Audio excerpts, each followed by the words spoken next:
chat. Hello, everybody, and welcome to the Unexpectables. And holy shit, a lot of fireworks just went off outside of my room. So they're happy. It's Unexpectables. Happy 4th of July, everybody. Well, that's Happy Fart of July. Happy Fart of July. How's everybody doing tonight? It's Prince Division Day, episode 12. Dark City Investigations. Couldn't think of a good title. I was sitting just like, and I'm like, it's just City, it's dark, they're investigating. I got it. Okay. Yeah. I would have called it Barroom Brawl. So how's everybody doing tonight? Arkolf, how's it going, man? fairly well. I'm exhausted from this week. Yourself? Yep. It's been a pretty exhausting week. Why don't you tell the good people where they can find you and what you might be doing this week? You can find me about 6 feet under in the grave I'll be in for the next month. Oh no. Aside from that, you can find me on twitch.tv/Arkolf. Where tomorrow should be Murder Cave unless something comes up. Aside from that, I don't know. It depends how things go. Egg salad, dude. Sarah. She's eating. 2 sliders down, 2 left. Wait a minute, let me check. I gotta drink them down. Monty. Hi. Oreo. We'll go with you. All right. How you doing? I am also quite tired. It's been a week. I unfortunately didn't stream the past couple days. I had some other things that felt more important to do. But I will be streaming tomorrow. So if you want to catch me, you can catch me at Monty Glue on Twitter, where I post all kinds of things, like art especially tends to be the thing I post, fan art for the shows and whatnot.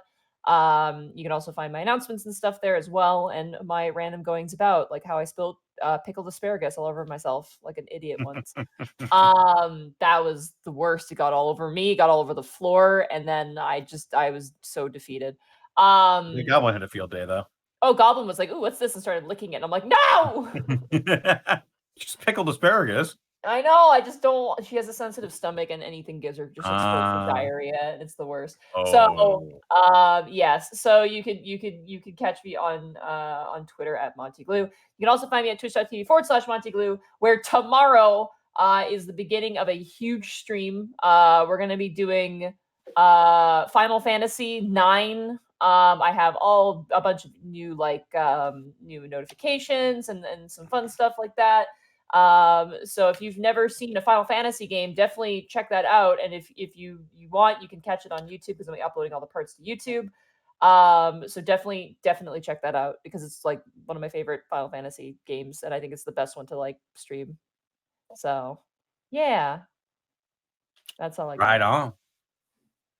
How many sliders down are you now, Sarah? Jesus. One more. Okay, Bosco, are you? I don't think he's done either. But I can go between sliders. It's fine. I just won't word my sisters. Would you guys be nonplussed if we just introduced yourself and where to find your guys' stuff? Y'all motherfuckers know where to find me. Google me. It's true. Just find your IMDb page and get lost in it for hours. Oh, I will say this. Bosco was in a Pokemon thing, and are we allowed to talk about that? Yeah, we're allowed. We should be allowed to talk about that. Well, cat's out of the bag now, Monty. Yeah, she was like, "Hey, he's in this thing." Oh, wait, can we talk about that? I mean, it's out. So NDA. He's in Twilight. Does that violate NDA? He's in Twilight. That one? Oh, sure. He's the Corviknight taxi guy, and also the Corviknight, and also he was Gengar as well. And he got scared by ghost Pokemon. It was pretty great. So if you haven't seen the Twilight Wings episode, definitely check that out. It's very surreal hearing your voice and something like that. It bothers me a lot. But yeah, you can also find Bosco does wrestling stuff, I guess, at Ed Bosco VA. It's on Twitter, and then Edward Bosco on Twitch, where he does sports and shit. Every time you catch a Gengar in game, you're just going to hear Bosco's voice. Should I do mine real quick, or am I wolfing down my last slider? You go ahead. Well, while we have you, yeah, might as well. I am on Twitter at Sarah with an H and with an E Willia. I'm still trying to get confirmation on stuff that's come out, and I don't know if I can talk about it. It's frustrating me. Better safe than sorry. Where the heck did my sister's cat go? I don't like that I can't find him. I'm trying to keep you alive. It'll be interesting. I'll probably have to like peek off at certain points if the story is focused on someone else to let me think here. What's the checklist? Missing. Oh God, the checklist is long. I've given him his UTI med. He still needs his Cushing meds. I need to feed him between 8:30 and 9, preferably. Then wait 30 minutes to an hour. Then check his diabetes levels by pricking his ear. And then depending on his level, then I need to give him his insulin. He is an old, sick kitty. Cats aren't even supposed to get Cushing's disease. How? It's crazy. Life. I'm going to write like journals about this cat because that's not supposed to be a thing that happens. Ooh, so If you sliders are tiny burgers. Yes, that's what sliders are. I've never had a slider before in my life. Arcol, are you fucking shitting me right now? They're literally exactly what you expect when you think tiny burger. It's like, weirdly enough, I go to Doghouse to get these, and Doghouse is technically a hot dog place, but their sliders are so damn good. They put them in like I didn't know what a Hawaiian slider buns. was. I had to look it up. I know you did. I'm disappointed in you. They got hot dog sliders there too, apparently. This is why we're building a fund to get you the fuck out of Tennessee. No. Also, I wouldn't say these are one bite burgers. They're more like 1, 2, 3, 4, 5. They're one bite burgers if find you're me. ambitious enough. Oh God, I'm not. I don't want to I mean, choke. I used to eat bananas whole, so. But yeah, I guess that's all I have to talk about. Right on. Right on. You can find me, of course, Twitter and Twitch at Distortion Double, where I stream Tuesdays, Fridays, Saturdays, and Sundays. Tuesday is RIW Roll Initiative Wrestling, my own D&D themed WWE 2K20 show, where I use the chat's D&D characters as wrestlers, and we have a whole lot of fun. Fridays, Friday Funhouse, where I play some games with my friends. Did not have it this week because I was busy with something else. It's far more important. Saturday, I play Bayonetta. Everybody who's in my stream earlier today knows that. Bayo 2 is much, much better than Bayo 1, I will say. It's definitely come into its own. And Sunday, of course, I am playing with the Harbingers, the people behind Dead House Sonata. Speaking of which, if you haven't already checked out Dead House Sonata, it is a 6-player cooperative action RPG with horror elements and a focus on narrative, being developed by the one, the only Dennis Dyack, the man behind Eternal Darkness Sanity's Requiem. So be sure to check that out. I will also be voice acting in it as well. It's not out quite yet, but if you want to buy a Founders Pack to get in early, you can follow that link right there. Stop on by to support some people who are really looking to differentiate themselves in the gaming industry. But other than that, I think that's all of us plugged. So I'm going to go ahead and read off some bits and some subs, if I might. Yeah, absolutely. All righty. Starting things off, we've got the Mr. Manatee. Thank you for resubbing for 3 months. MSU Bill, thank you for the 1,000 bits. Moose Bilheim, thank you for the 3 months as well. Happy 4th, guys. Hope you guys are having an amazing one. Thank you so much. And you as well. Simply Ruckus, thank you for subscribing for 2 months. The Sequim Kid, thank you for subscribing with Twitch Prime for 3 months. The duplex I moved into on the 1st has a killer view of Vancouver Island across the Strait of Juan de Fuca. Ooh. Very nice, very nice. Gotta love places with nice views. TTA Decoded, thank you for resubbing for 3 months. Just wanted to let Bosco know that despite Michael being a jerk, the interrogation with Costemeyer secured him as my favorite, and he hasn't let me down since. Also, plug your stuff, Bosco. But he did. We did it for him. Yeah. Well, we did, yeah. So we could eat, I don't know, a sandwich or something. Gray Beast 1995, thank you for resubbing for 3 months. Mad Wombat Man, thank you for the 500 bits. Just dropping by to show some support for you all because I'm still catching up on the VODs. Have a great night. And well, thank you. And thank you for the bits, and I hope you catch up soon, so you can like watch us live. Nightshade 626, thank you for the 1,000 bits. Finished Hamilton in enough time to catch this. Let the good times commence. Blackfoot Fair, thank you for the late bits. Timitor, thank you for resubscribing with Twitch Prime for 3 months. Jade Vech State, thank you for the 1,000 bits. Happy 4th of July. Roll well, and hope Bryant eats more food. Gibby becomes the best princess. Kel revives people with ice cream, and Tannis becomes a master detective on kids. Gwen Ninja, thank you for the 60 bits. Randomly small amount of bits. Can't watch live right now, but have a small hunk of bits from the trans fan on the East Coast. Hey, I am more than happy to leave my name Tyler behind after meeting Officer Douchebag. Well, thank you so much for the 60 bits. General Red Panda, thank you for the 100 bits. So excited for the newest shenanigans you guys get up to. Also, a big shout out to the Unexpectables Discord. Thanks to the community, I was able to set up an all kobold campaign, and we will pray for Nox to give us guidance with his buttery ways. You gotta find the one. You gotta find the 100 wonderful ways to utilize butter in your campaign. Buy his book. And yes, that was a lot of fun. I hope we can do it again sometime soon as well. Yeah. It was so last minute, but I'm so glad it came together in the end. I was like, oh god. Oh yeah. There's just like a one-room dungeon too. Protoss 103, I think we're the 185 bits. Loved the one off on Wednesday. I like to believe that Shuk is Task's great grandson in the future. A Man Among Men, thank you for the 34 bits. Take the last of my bits before I disappear for a month for military training. Ooh, good luck, dude. Happy birthday, America. Man Among Men, thank you for your service, and thank you as well for the 34 bits. Andrew, thank you for the Prime resub for 3 months. Stream is a little late for me, but tonight I will watch the VOD tomorrow. Have a great night, guys. Give it a couple more. I will be right back. I just got to do something super quickly. Alrighty. Pretty Venus, thank you for the 20 bits. I go to White Castle for some sliders. Ooh. Gilded Rider, thank you for the 400 bits. Happy 4th to all. Good.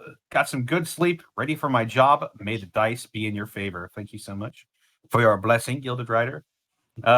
Peter Piper, the Portable Pen. Thank you for the 300 bits. Just caught up on YouTube. And darn it, Bosco, why'd you yell at the grandma ghost? But she's not a grandma ghost. She's a pretty lady ghost. But looks like she might be in her 20s or something. The real meta. Thank you for the 2,000 bits. It's time to see if anything explodes. I mean, it's time to see what amazing acts y'all get up to. Thank you for the 2,000 bits. And who knows, something might explode. And McCleary 9615. Thank you for the 500 bits. Evening. First Saturday off in a while. It's nice to relax and sit and chat instead of listening while working. Thanks you all for being you. May the rolls be in your favor. And I believe that with that, we are all cut up now.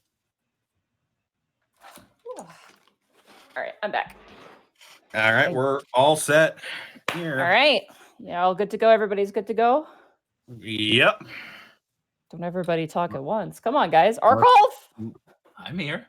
Bosco, Okay. Yep. Sarah. Mm-hmm.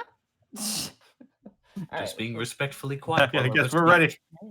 So, when last we left our officers, you guys had begun a very strange investigation to a potential missing prince.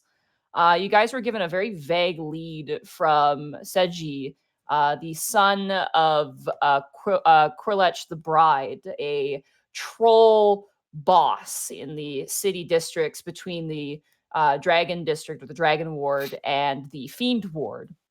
You guys decided to take on this investigation, trying to find any information you could on this potential missing prince. Before doing so, though, you guys had a few, mostly certain people had a few run-ins. Gibby, on your way home one night, you were attacked by a werewolf, to which you managed to not get bitten, and managed to get away by the assistance of Rigagan, the leader of the Heavens Ward, who promptly gave you a ride home, a safe ride home, and bid you adieu after giving you his business card. As you guys made your way back and proceeded with the investigation, you guys swung by a charm shop, Barrier Baubles, which is basically a protective ward shop, where you met a gargoyle shopkeep who sold you a couple of items that would protect you from werewolves specifically. After which you guys made your way to, I believe, the Salted Snake, which is in the Fiend Ward, I believe. We went to Ripgut on the coast. Oh, you went to Ripgut? No, you guys said you wanted to go to Salted Snake. That's what you all voted on, I thought.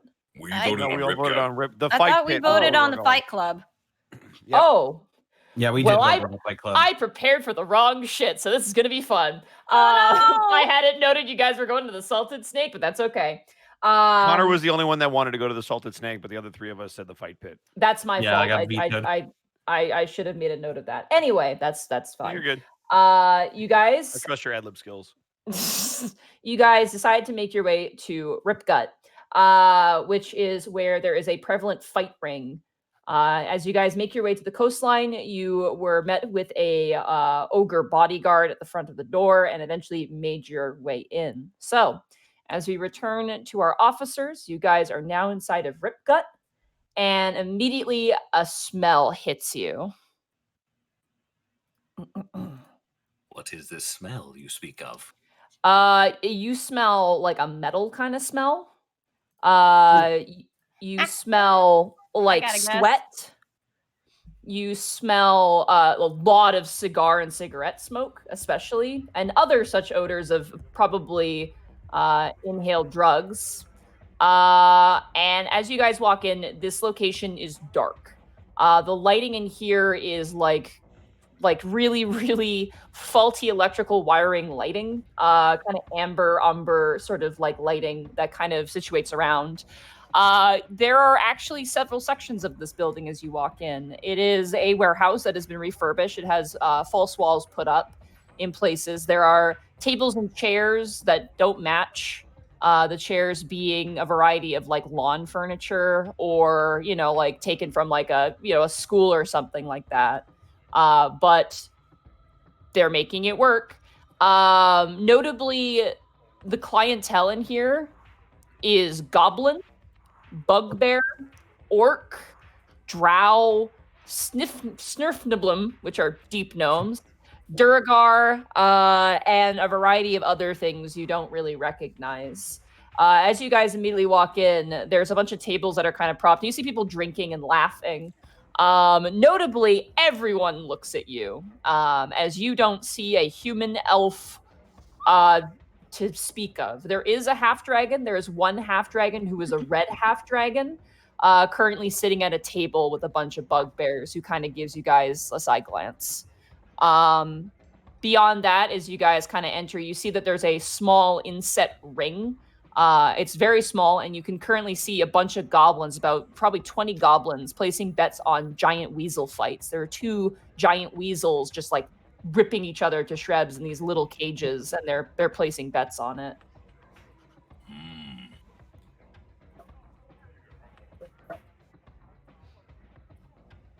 Well, before this gets awkward, we should probably find a seat. Look for a place that's empty. Okay, roll a perception check.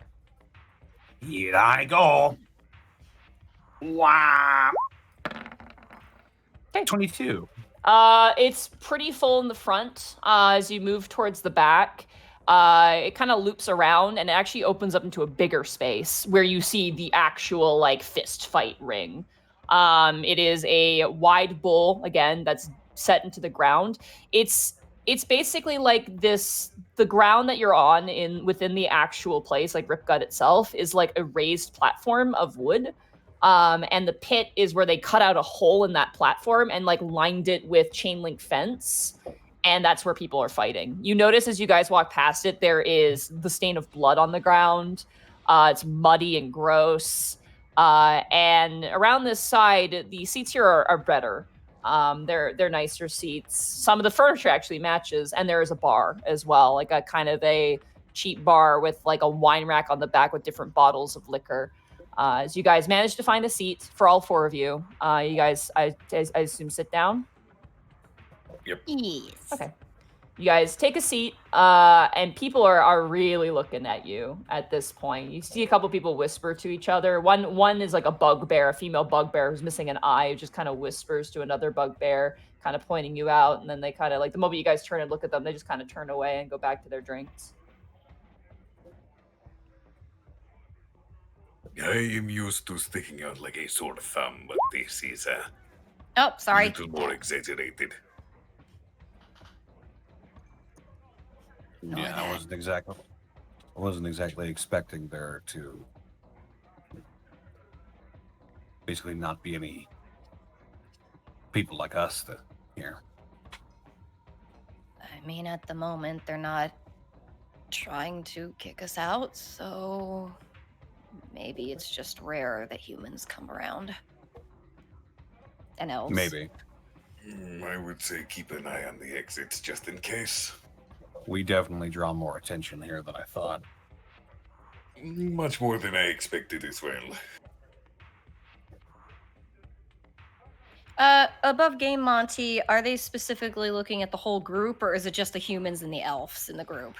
Oh, They don't look as much at Kel. You get the sense of Kel is definitely, especially in the Heavensward, is a bit more rare. But considering you've already seen another half dragon, it's probably not like too far beyond their understanding. I'm gonna say roll an insight check with advantage. Where's my thing? Ugh, 5. With advantage, though. Natural 20. 22! Yay! Yeah, very nice. As you kind of look around and I'm gonna say you guys do this as a team effort. Lauren, you get the sense that it's less you guys are weird, is that a lot of people don't like humans here. Given the fact that, humans and elves are primary citizens, and most, if not all, of the races here are not considered citizens at all. So there's a bit of a social divide and a little bit of contempt in some of the stares you guys get. Perhaps even to say, like, oh, you guys can go anywhere. Why are you here? You know what I mean? Yeah. I might be wrong on this, Kel, but I have a feeling you might want to take point on some things here, because I don't think they have as much of an issue with you.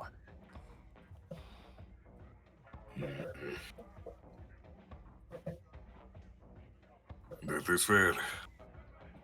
So where do you think we should begin our foray?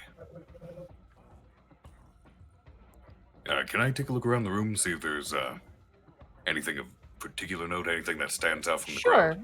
I'd say perception check. With advantage. You guys are working as a team. I'll give you guys advantage on these. That's a 19. Thank you for that advantage. In the corner of this room, in a halo of smoke, you see 2 figures that stand out to you immediately for 2 reasons. 1, they are better dressed, and 2, they are flanked with essentially guards, for lack of a better word. You see a kind of like, I don't want to say lumpy, but kind of like a top-heavy troll man.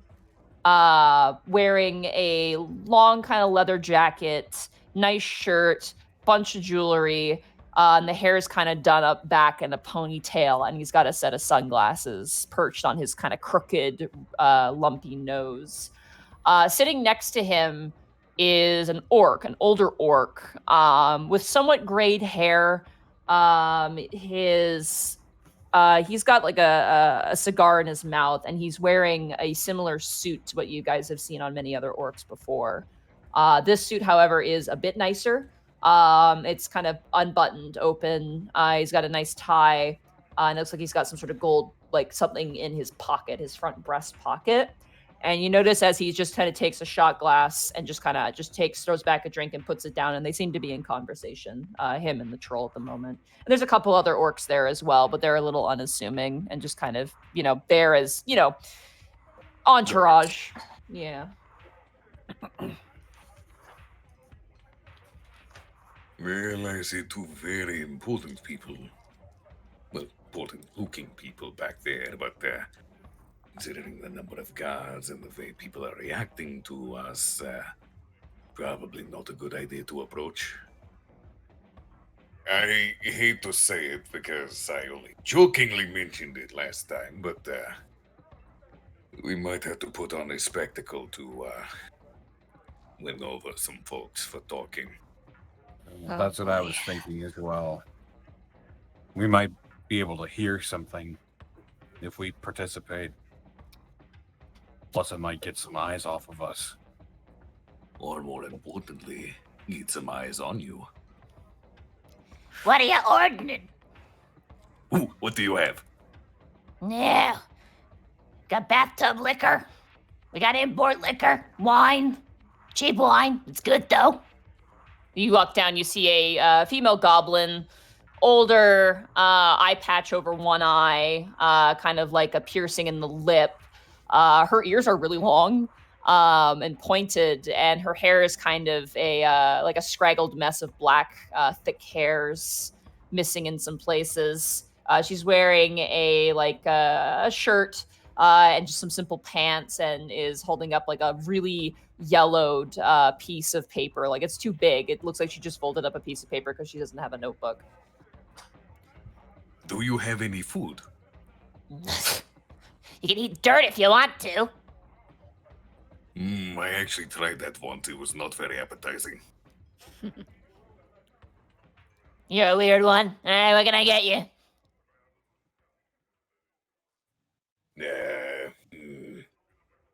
Wine. Yeah, I think Ah, some wine. wine would be nice. Yeah, the elf wants some wine. You watch as she writes it down. What about you? And she looks towards the two humans. I'm wine's good, thank you. Wine for the human too. She writes it down.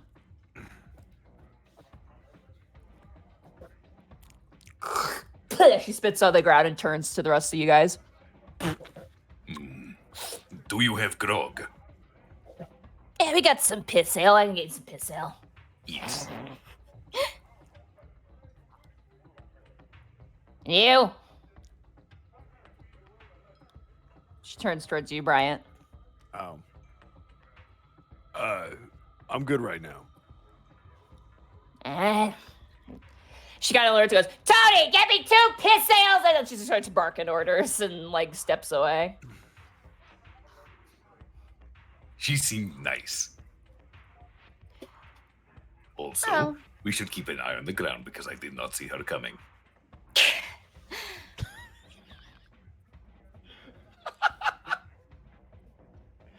So, if we're gonna get attention, how do we start that process? There is bound to be a bookie or something in here. But we should determine what the rules are. If it is too yielding to the death, if we fight alone, fight together. Can we roll a perception on that, or to find? Sure, if you want here? to try and see if you can find someone who seems to be in charge of the fights. I'll roll on that.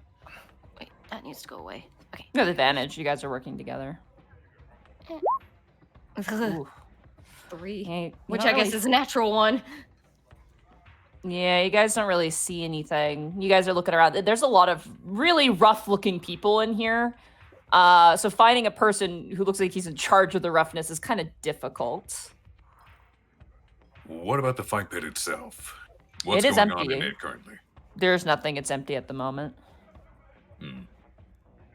Then our best course of action may be asking the waitress when she gets back. I mean, you want me to cause a scene? Preferably not without yet. getting yourself killed in the process. Oh, Let's shit, all right, avoid I'm out. causing a scene. All right, well, Yeah, I tried. Let's start with asking the waitress first, and then from there. She watches. She eventually comes back with 2 really like paper cups of wine, and she places them in front of each of you. And then the the grog is in a tin can that has the handle is another tin can that's been melted onto it. And she kind of slides that towards you over the table. There you go. Piss water and 2 prestigious glasses of wine. Thank you very, very much. How much does this cost? The wine is 2 gold each. Your piss water, that's gold.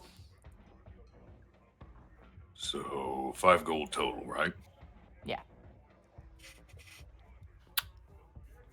Well, time to see if I can be sly. I'm going to hand her 28 gold Ooh, okay. and say, I noticed that there's a fight pit. It's actually what drew us here. Do you know how we can get involved or whatnot? You watch as her eyes just enlarge, seeing the money, and she just, without even saying anything, just pockets it. She goes, You interested in the fight pit, huh? You have brought a lot of money, so you want to bet? and she kind of rubs both of her fingers together. Yes, I'm very interested in betting. You betting, or you wanna fight? Well, I was thinking some of my compatriots could fight, perhaps. It's a bare knuckle fight pit. So no armor, no weapons. Nope, just you and your fists. Oh, good, Um, just like home. What about those who are magically inclined? Are spells Cheat. forbidden? Look around you. Not everyone here is magically inclined. You use magic here, you're fucking cheating. Good to hear. I prefer the bare knuckle. Makes it easier to bet on, honestly. That leaves me out. Me, the squishy mage. Yes, send me in. I'm ready to go, coach. The goblin turns to you, Gibby, and goes, Oh, honey, you be eaten alive. I was saying that above game, but yeah.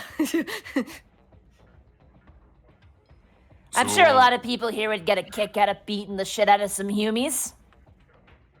Be really cathartic, really. No offense. I appreciate the generosity. She kind of winks towards you, Kel. No, I understand. What are the supposed rules of the fight pit beyond no magic? Yeah, Do you have to fight talk to the... alone, fight together? It's a fight alone, 1v1. Got it.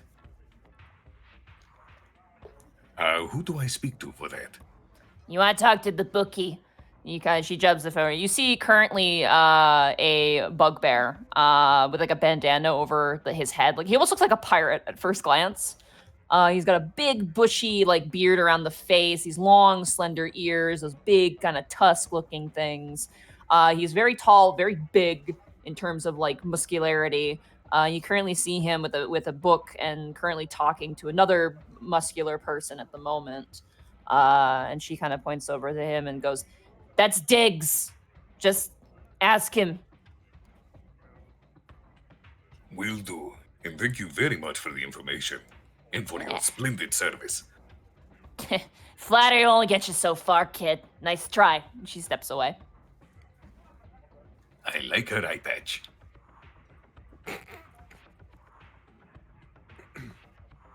But yes, we have our destination now. We need to decide who is going to be doing the distracting and who is going to be doing the talking. You mean the fighting, in terms of distractions? Yes.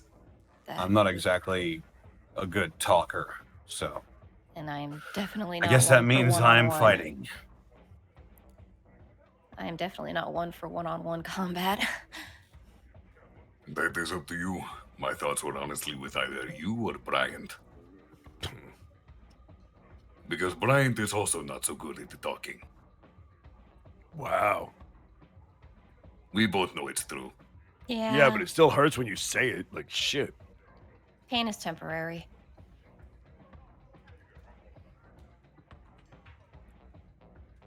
Above game, that does raise the question, who is the better choice for hand-to-hand combat? Honestly, Off. both me and Vero would do it well, but he's trained in unarmed combat, but it would be Monty's call if because There's of what. This isn't combat. This is going to be a mini thing. So it's not your Skill stats won't. check. it's gonna be I've changed up fight pit combat to make it reasonably fast and interesting for this. So that Hell I yeah. did prepare for. So I don't see why we both couldn't do it. Well, If she said they- it was if- I mean, one-on-one, though. Well, but you can do one-on-one, they leave. You could do another one-on-one. Like, 2 people can go into the fight pit. Or hell, I can go beat the shit out of Vero, like, either way. Huh? I suppose if we need to. We might only need one fight, but let's see how it goes, I guess. All the I know better is Whatever we question want to do. I think You're the better the question is... talker. Yeah, I think the better question is then, if you're gonna both go, who's going first? Him. We might only need one of you to do it. So send the smart one. The smart one. You're best, In a- Dad. in- You're smart. In a pick between Tannis and Bryant, yes, the smart one.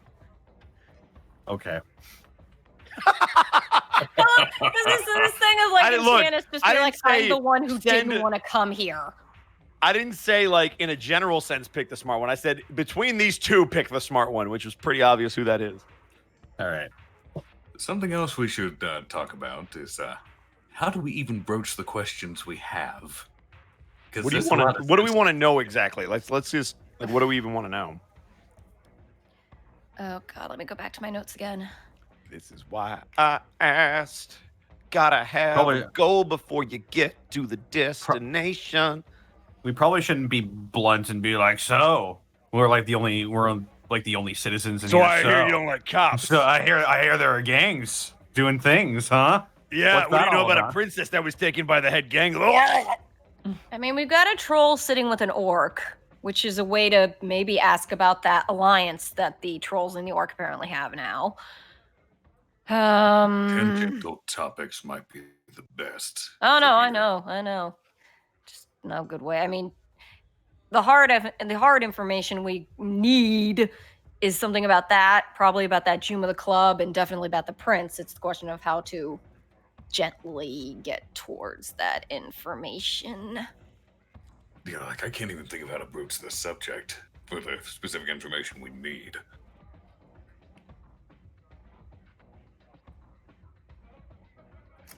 What do we specifically want to find out? Specifically, like what? That's what we're trying to figure out. Yeah, what are we here to find? Because people We're who here are to see if reckless there's any with their money are reckless with their words. We'll get someone to slip on something here. It's just a Just matter see- of what. If somebody's kidnapping princess or princesses, chances are the gangs are going to know about it. So you just have to see what they know about getting their hands on it. Maybe ask them about, hey, did you hear about that fucking dragon who kidnapped a princess? A bit That's leading. just crazy. That's just crazy, ain't it? That might work. Sure be weird if an orc did that too. Am I right? Now I know you're joking because that's just overt, dude. Yep. Jesus Christ, Dad, you are Yeah. terrible at this. I'm messing around. No, just talk to them about the fight pig. Just get them talking. Get them drunk and get them talking.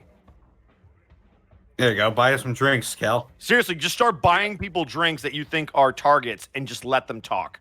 I'm And they'll glad slip I up kept and most let of you my in. money. Uh, Oh, this is gonna I- get expensive quick. I have a random idea of like, we stick Tannis in there, we bet on him. If we can get someone to bet against Tannis and lose, and then have some kind of leverage against that idiot, that would maybe help. Well, but losing a bet is not going to give you any leverage. It does Well, if they lose can't the pay bet, us. We offer I mean, them a yeah, but drink. why would they bet what they couldn't afford? Are you trying to bait them into that? Because people are idiots. Oh, then you got to talk some shit to them. Be like, why are you being a bitch with your money? Put it down. 100 Because stacks. people Let's are go. idiots with their money. We could totally have leverage over a guy who can't pay the bet after he loses. I mean, it's roundabout, but I mean- How would we just get some people drunk that you think are VIPs? We're just gonna put this out there. You're putting a lot of hope on fucking roll 20. Listen, I'm role playing a character. Fuck roll 20. It's We also D&D. have a source. We also have a sorcerer in here that knows detect thoughts. Did that too. There we that is true. How long does that last again? like a minute. Yeah, that lasts me a minute. Oh shit! Right, we could do magic. I mean, I can use it up to 3 times, but if we get caught in a fight, I don't want to be using my highest spell slot for too much Although of that. I will also say, considering magic is not something a lot of people in here can do, and considering he's banned in the fight pit, we probably don't want to be seen casting magic around the fight pit when there's betting going on. That's going to be an immediate red flag. And Well, they again, will turn nobody on can us. tell. Nobody can tell I'm doing detect thoughts unless I'm trying to dive deeper. Really? What if they're got detect magic on? Ugh. Look, I don't they think. said I don't they- think look, this they place has any said- detect magic outside of the fight pits. Look, they said that you can't do magic for people fighting in the fight pit. I don't think they'll care if I'm outside of the fight pit. It would be different if I try to like cast mage armor on Tanis before he went in. All I'm saying is it's my ass that's gonna get fried when I have to protect you because they're trying to kill you. But you do that anyway. Yeah. It's like a bad habit, you know? What? You're a pretty lady. Shut up. Ugh, so what are we doing? Yeah, we should go talk to the bookie about. Yeah, let's go talk to the Getting bartender. Tanis Yeah, in a let's fight. start with Or that. whatever We'll guy. figure All it right, out as you we guys go. all going? Everyone's getting up and doing that? Yes. I wait, would recommend maybe- This will be inauspicious. Wait. Maybe we Vicious shouldn't all go. Maybe that's a bit too much. Let's maybe Kel again, because I think he's a good point man on this, and Tanis since he's gonna go first. Kel and Yeah, Tanis, since I'll be betting on Tanis, and then once the fight actually starts, I can motion for you guys to come over and watch. Are we all gonna like pool a lot of money in? How much money do you have? I have 730 gold. Oh fucking hell! Yeah, I only got 94 gold after buying that werewolf shit. I probably have the most out of all of us right I now. can contribute a little bit. I'm not Except sure maybe about that. Tanis, because Tanis didn't help buy anything. I have I can't really 1,437 gold. I can give you 10. I can reimburse you for whatever you spend on the drinks. I have the most gold in the party. Yeah, no, I'm not worried about the drinks. Just throughout this campaign, expect Kel to always pay for everyone's food. It's going to be a thing. I see. Just gonna have to be like, look over there, Kel. Grab the check. So People do that to me in real life. It's shit. yeah, I guess See, I guess, wanna meet you I in guess- person now, so I can do it. Tanis will Kel to the bookie. Just has his hands in his pocket, looks down, trying to look as innocuous as possible. Okay. Kel will walk up. I'll and give follow Tanis. him doing the exact opposite. Innocuous? Oh wait, are you? I thought You only should they sit were at the gonna table go. with Gibby. Yeah, don't leave me alone. I thought you were staying with her, Kel.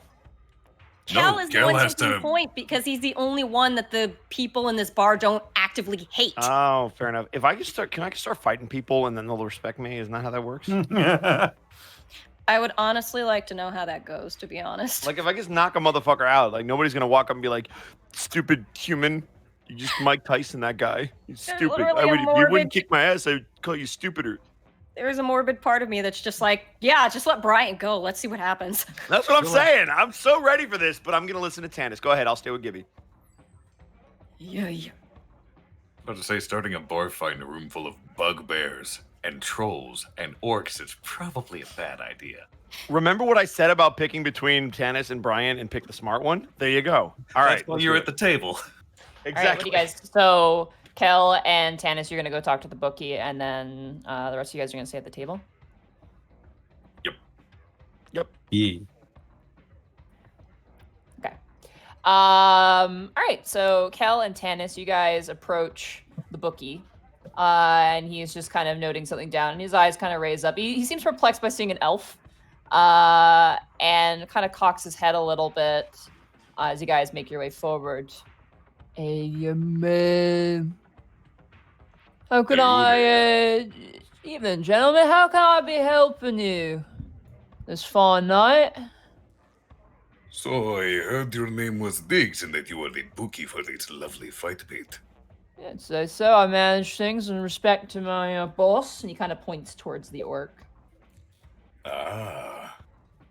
Well, I was actually wondering if I could put my friend here in the fight pit to perhaps bet some money on him. He's very good at the fisticuffs. Really? What has he won? What has he done? Well, he's been a bodyguard for the better part of many, many decades, protecting people of varying importance. New guard. Any- He also punched out a dragon, like a full-blooded fucking dragon. I You kick gotta- him in the back of the shins, like no, don't fucking talk about that. Any thug, Hey, there's a lot of dragons in the city. It could be any dragon. any thug with his wits about his fist. Anyone thug can be a bodyguard. Just have to look scary. Did you punch out a fucking dragon?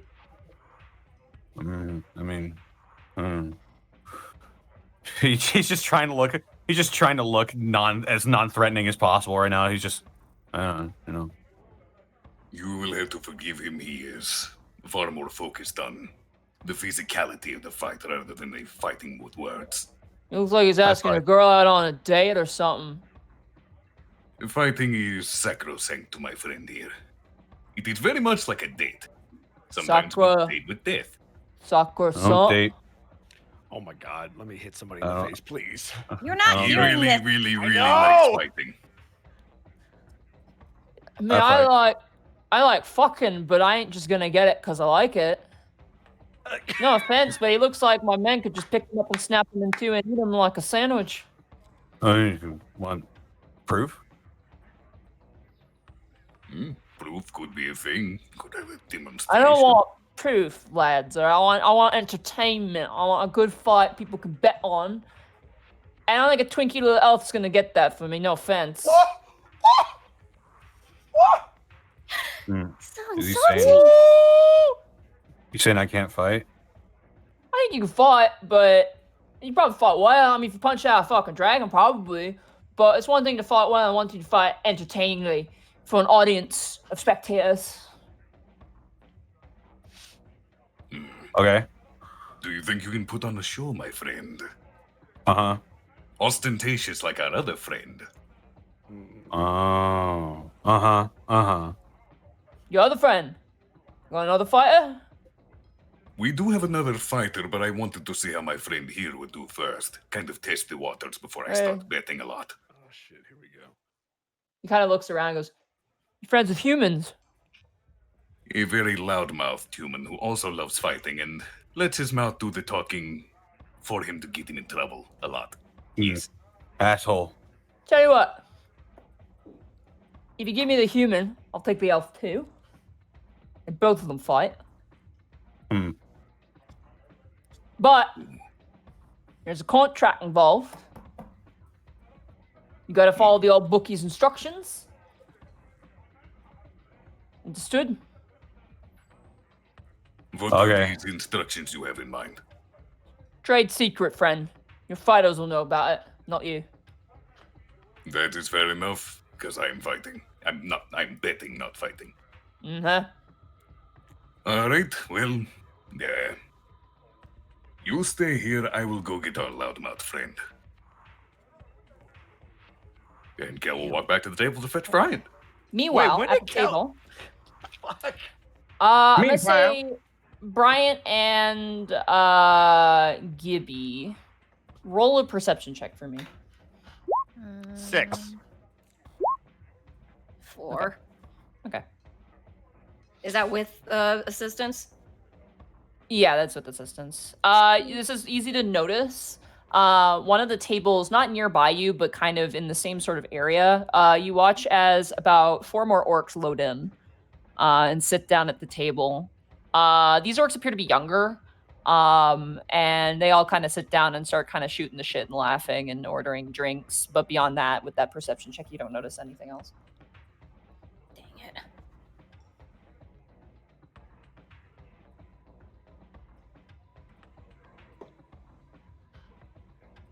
What do you think of those guys, Brian? Which guys? The ones that just came in.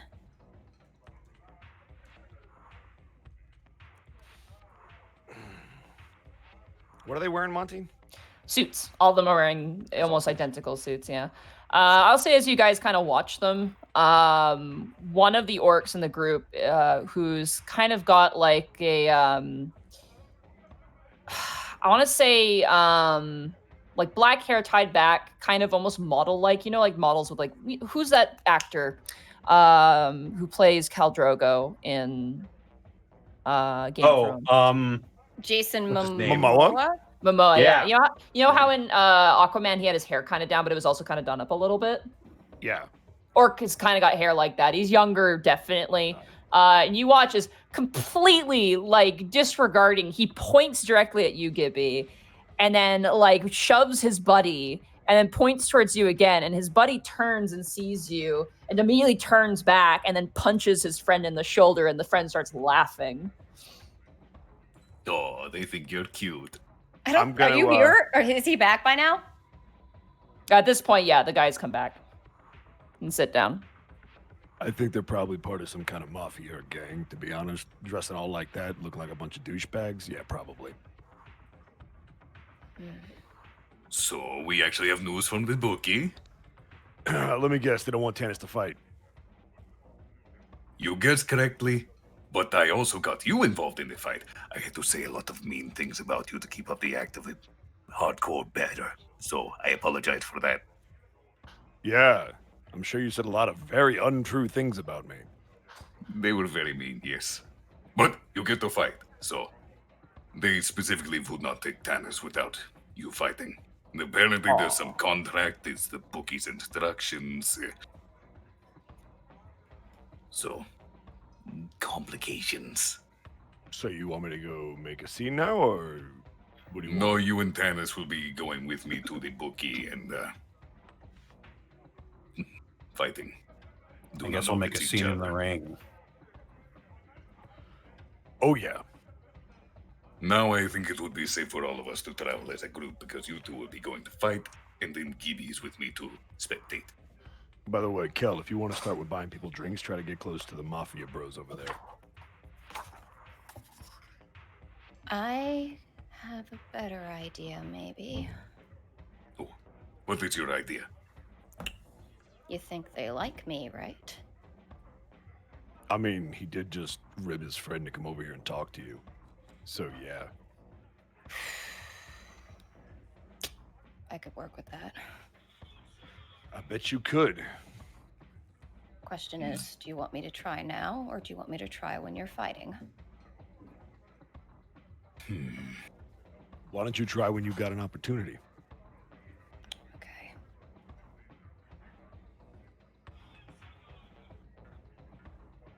I want to see if this works. I want to, are the orcs still, any of those orcs still looking at me? No, they're all kind of like laughing, and they're currently talking with that goblin waitress who's like taking their orders. The one orc who is like, he was the one who was being like, you know, like, oh, look at her, like the one that was prodded to look at you. His back is turned to you. You actually can't see his face. All right. You kind of briefly saw his face. Let me know when that waitress comes back to us. Okay. Actually, could we flag her down?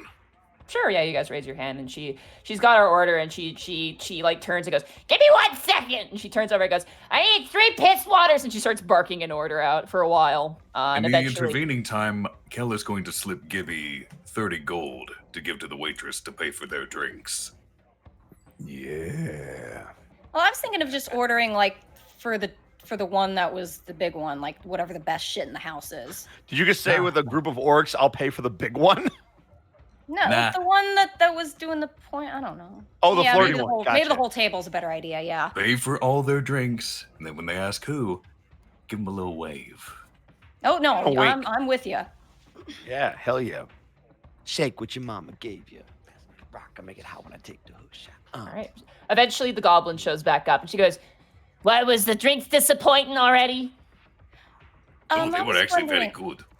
I was Yeah. wondering, those gentlemen over there you just served, what were they drinking? Oh, them?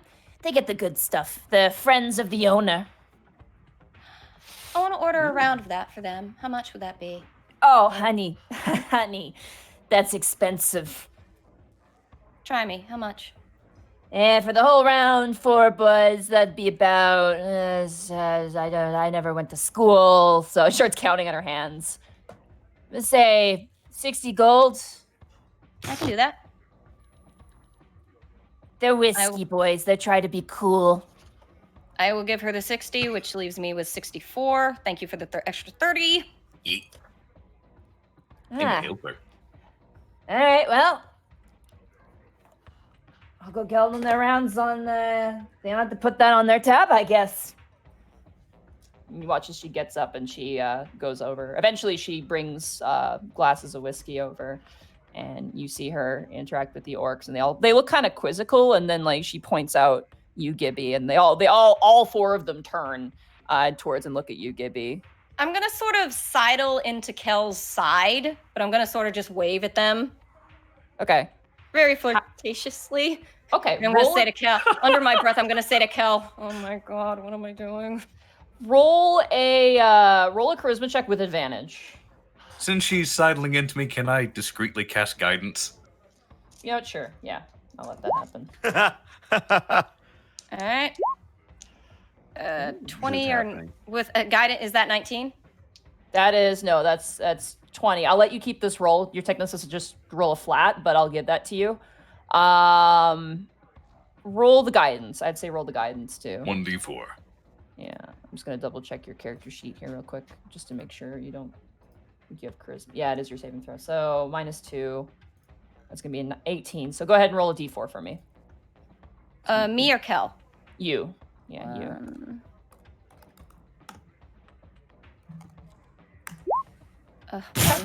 19.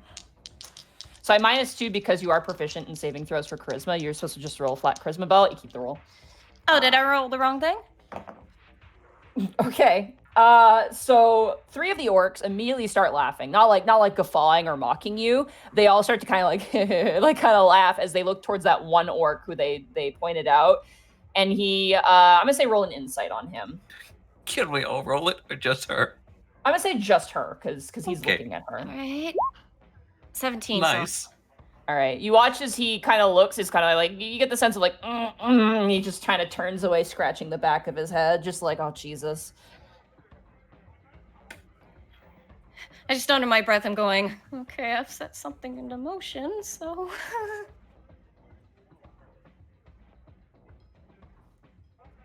Okay. Was it good kind of RGs or was it bad kind of RGs? Like, I can't believe I've done this. I can't believe you've done this to me.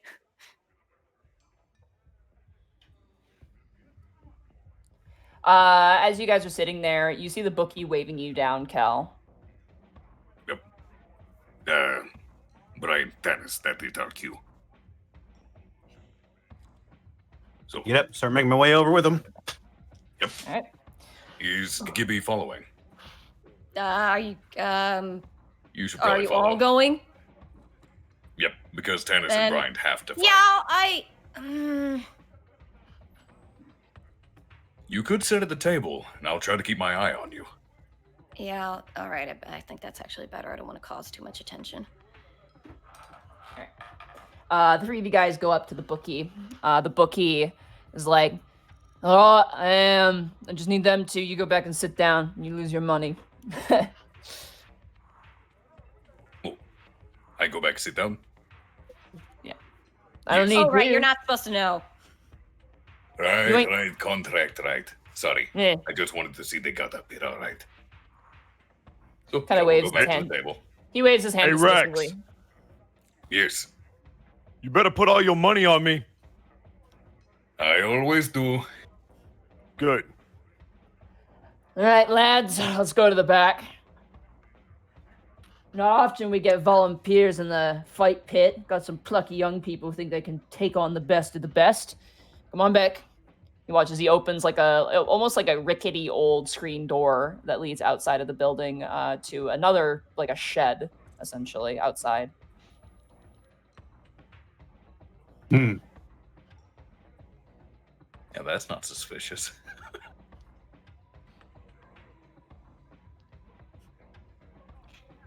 And I'll assume Kel just sits down at the table with Gibby.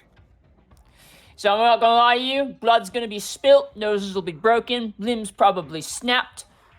So if you're a pussy, now's the time to back off.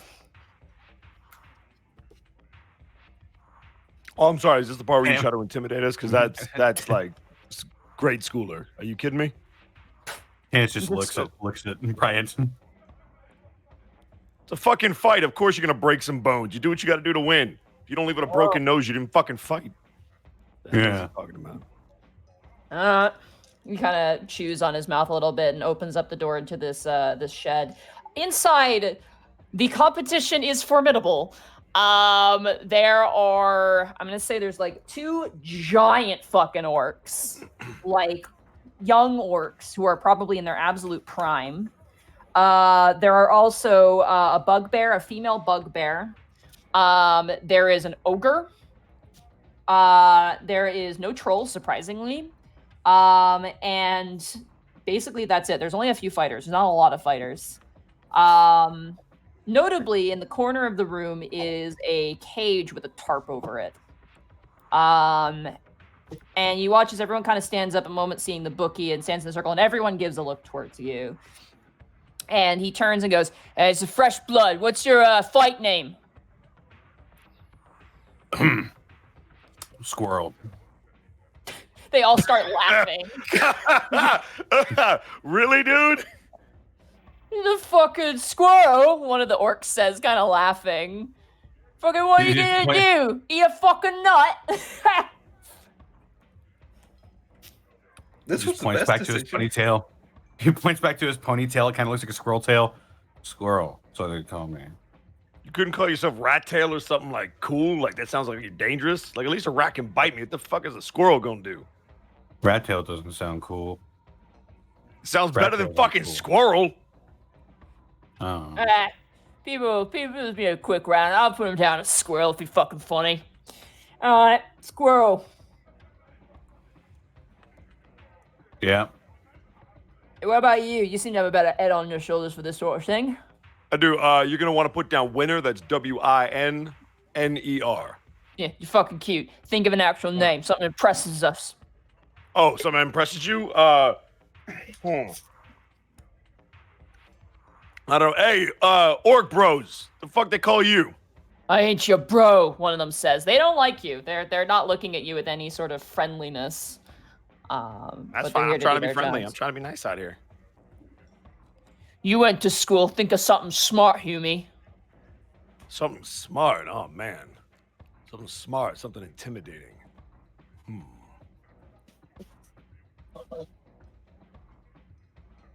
I mean, do I get more than one word? Like, do I get like a phrase? Do I get like a first name and a last name?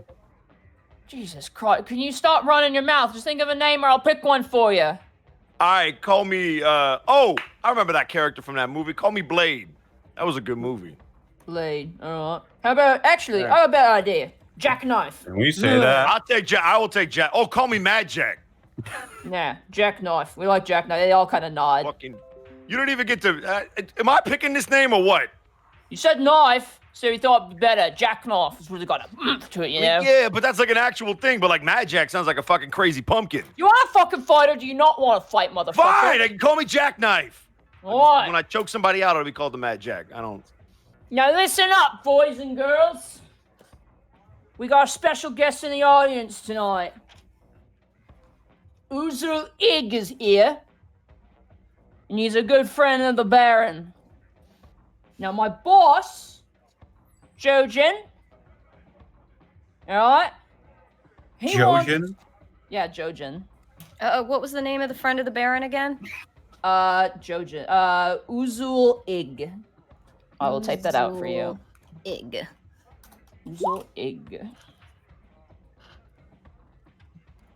Now, Uzul Ig, we want him to have a bit more luck tonight, because his pocket's a little empty. So, the winner of today's tournament is going to be Riptooth. And he points to one of the orcs.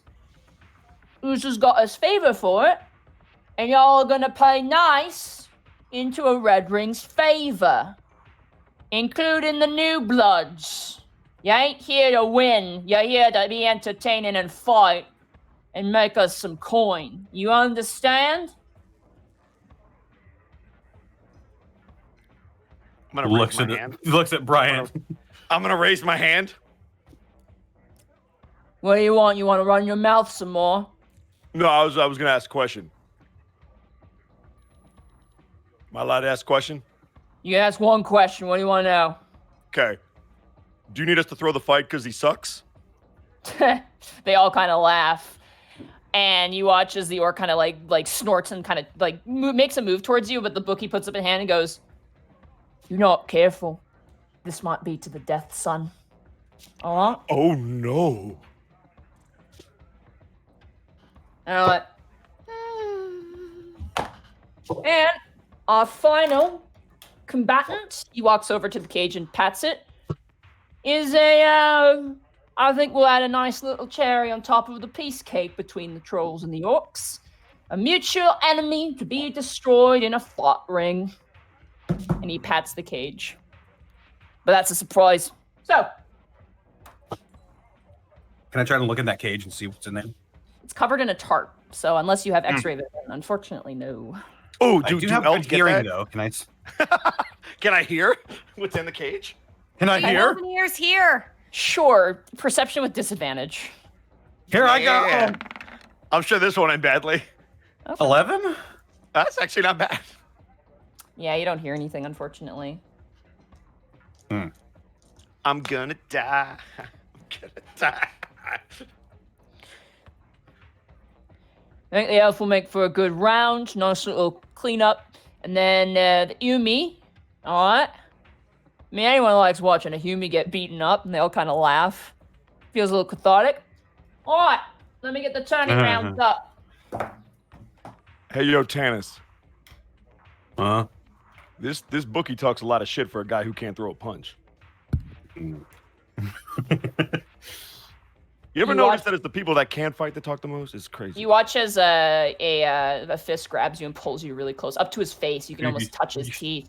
And he looks at you. He goes, Hey there, cutie. "The only reason I'm letting you in this fucking ring is because I find you mildly amusing. You get me? Now Oh, you I run your appreciate mouth you, sweetheart. one more time. It ain't the fight pit you have to worry about not getting your fucking shit kicking. You understand me?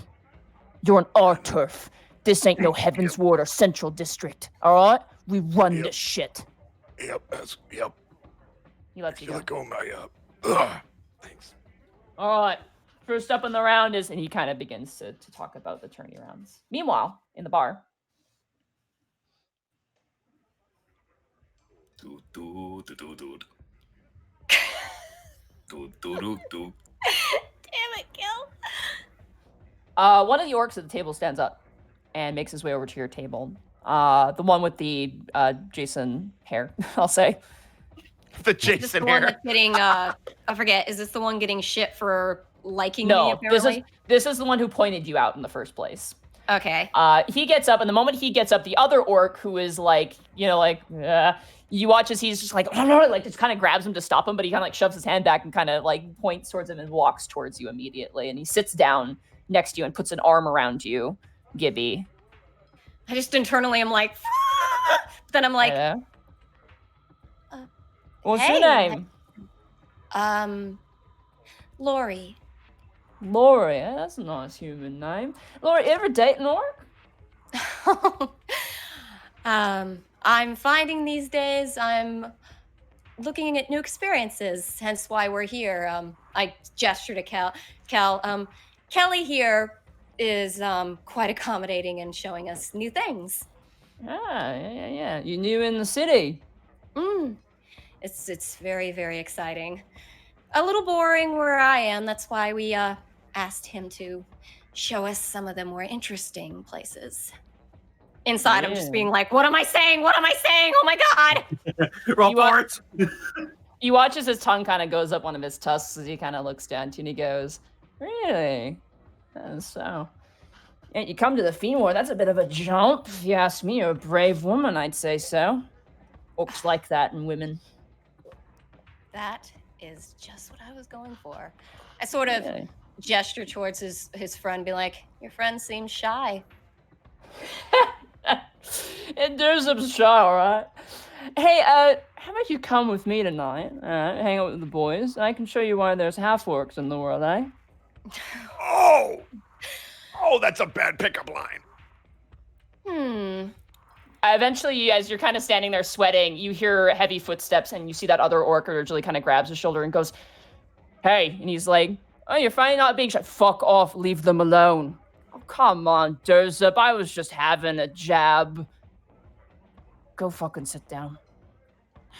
You watch as the other orc kind of lifts his hand off your shoulder and stands up and kind of does like a courteous kind of shrug and smile towards you and heads back to the table where the other two orcs are kind of laughing and awaiting. The orc who was a little shy, he kind of turns and he goes, "I'm sorry, miss." It's quite all right. I think he was just being a good friend, eh? He rolls his eyes. You can almost hear the sound as as the eyes roll. He goes, "Sure, call it that. Listen, miss, and your friends." Hello. Go a wave. He kind of gives like a cocked glance towards you, Cal. This may seem kind of cute and thrilling, but this isn't a safe place for you, all right, miss? Well, that's maybe a little bit why I'm here, but I gesture to Kel again. It's like, I sort of sidle into Kel's side a little and be like, my friend here keeps me company, but I'm open to experiences. Come by and sit with us and have a drink if you feel like it later.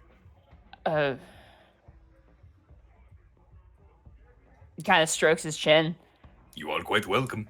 Your Roll drinks a- and food would be on me. Roll a charisma check with advantage again. And a sneaky guidance. Because again, sidling into Kel. All right. 16? Or is it 9? I never know what it is with advantage. It's 16. It's always the higher number. And then because of his, I say roll D20, Yeah. a D4. Yeah, Words. roll 1d4. 4! Nice. Nice. Top 20. Nice. You watch Yeah, as he, baby. you watch as he kind of runs his hands up his face and kind of runs them down. What is your name? Lori. And I am Kelly. I didn't ask. Don't for you. ask. Mm. I'd be nice. We're all friends. Listen, Lori, I don't like you being here, and it's not to say I don't like you. He kind of waves at the general crowd around. This seems unwise, a bit reckless, if you're asking me. Oh, I know it. Listen, if hanging out with me is going to keep you here, I don't want to do it. But if I hang out here, the moment you go, you go, okay? You're going to be okay? Oh, I'm sure we'll be fine. You are so sweet. All right. You watch as he takes up a seat and sits down. I'm just sort of like, oh my god, what am I doing? I wonder when the fighting is going to begin. I also wonder how our friends will do. You watch as this orc kind of turns back and looks, and he goes, pretty soon. Rizil wants to bet. He kind of brings up his fingers and taps them on the table. Both of you notice he has a gold ring with a red stone set in the center on one of his hands. Can we Oh, like that other roll guy. perception on that? You see it. Okay. I don't know if Yeah, there's anything like about not- it that we can roll on. He's not hiding it. You see it. I don't know if there's any like special markings or something. Not really. It's just a ring. All right. Red ring. Uzul? Who is that? It's the old guy over there. He kind of points a thumb towards the orc sitting with the troll. He's more schmoozy than I am with the bigwigs, but he likes to come here. Good at business connections. Interorganization Nice. politics. I know it well. Do you? What do you do for a living? I used to be an ice cream salesman, but then the gangs in the Dragon's Ward started muscling in. That is why I'm very familiar with the interorganization politics. No, who's messing in on your turf? What was their names again? Something Things? It's been so long I've forgotten. Bunch of green dragons. Roll a deception check for me with advantage.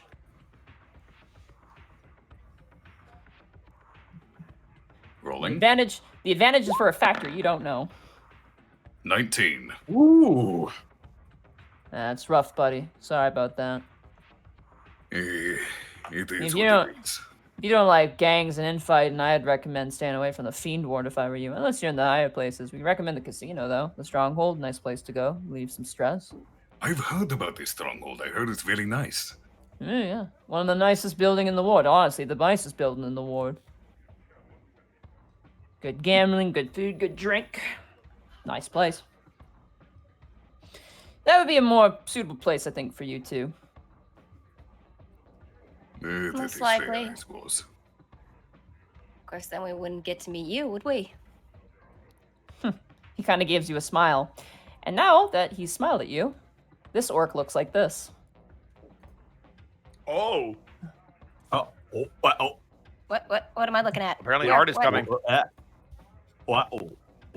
Oh, Aw, he's kind of adorable. Monty, do you want to describe what he looks like for the podcast? Yeah, he is completely bald. He has just kind of like what would you call the kind of just like a goatee beard kind of going on.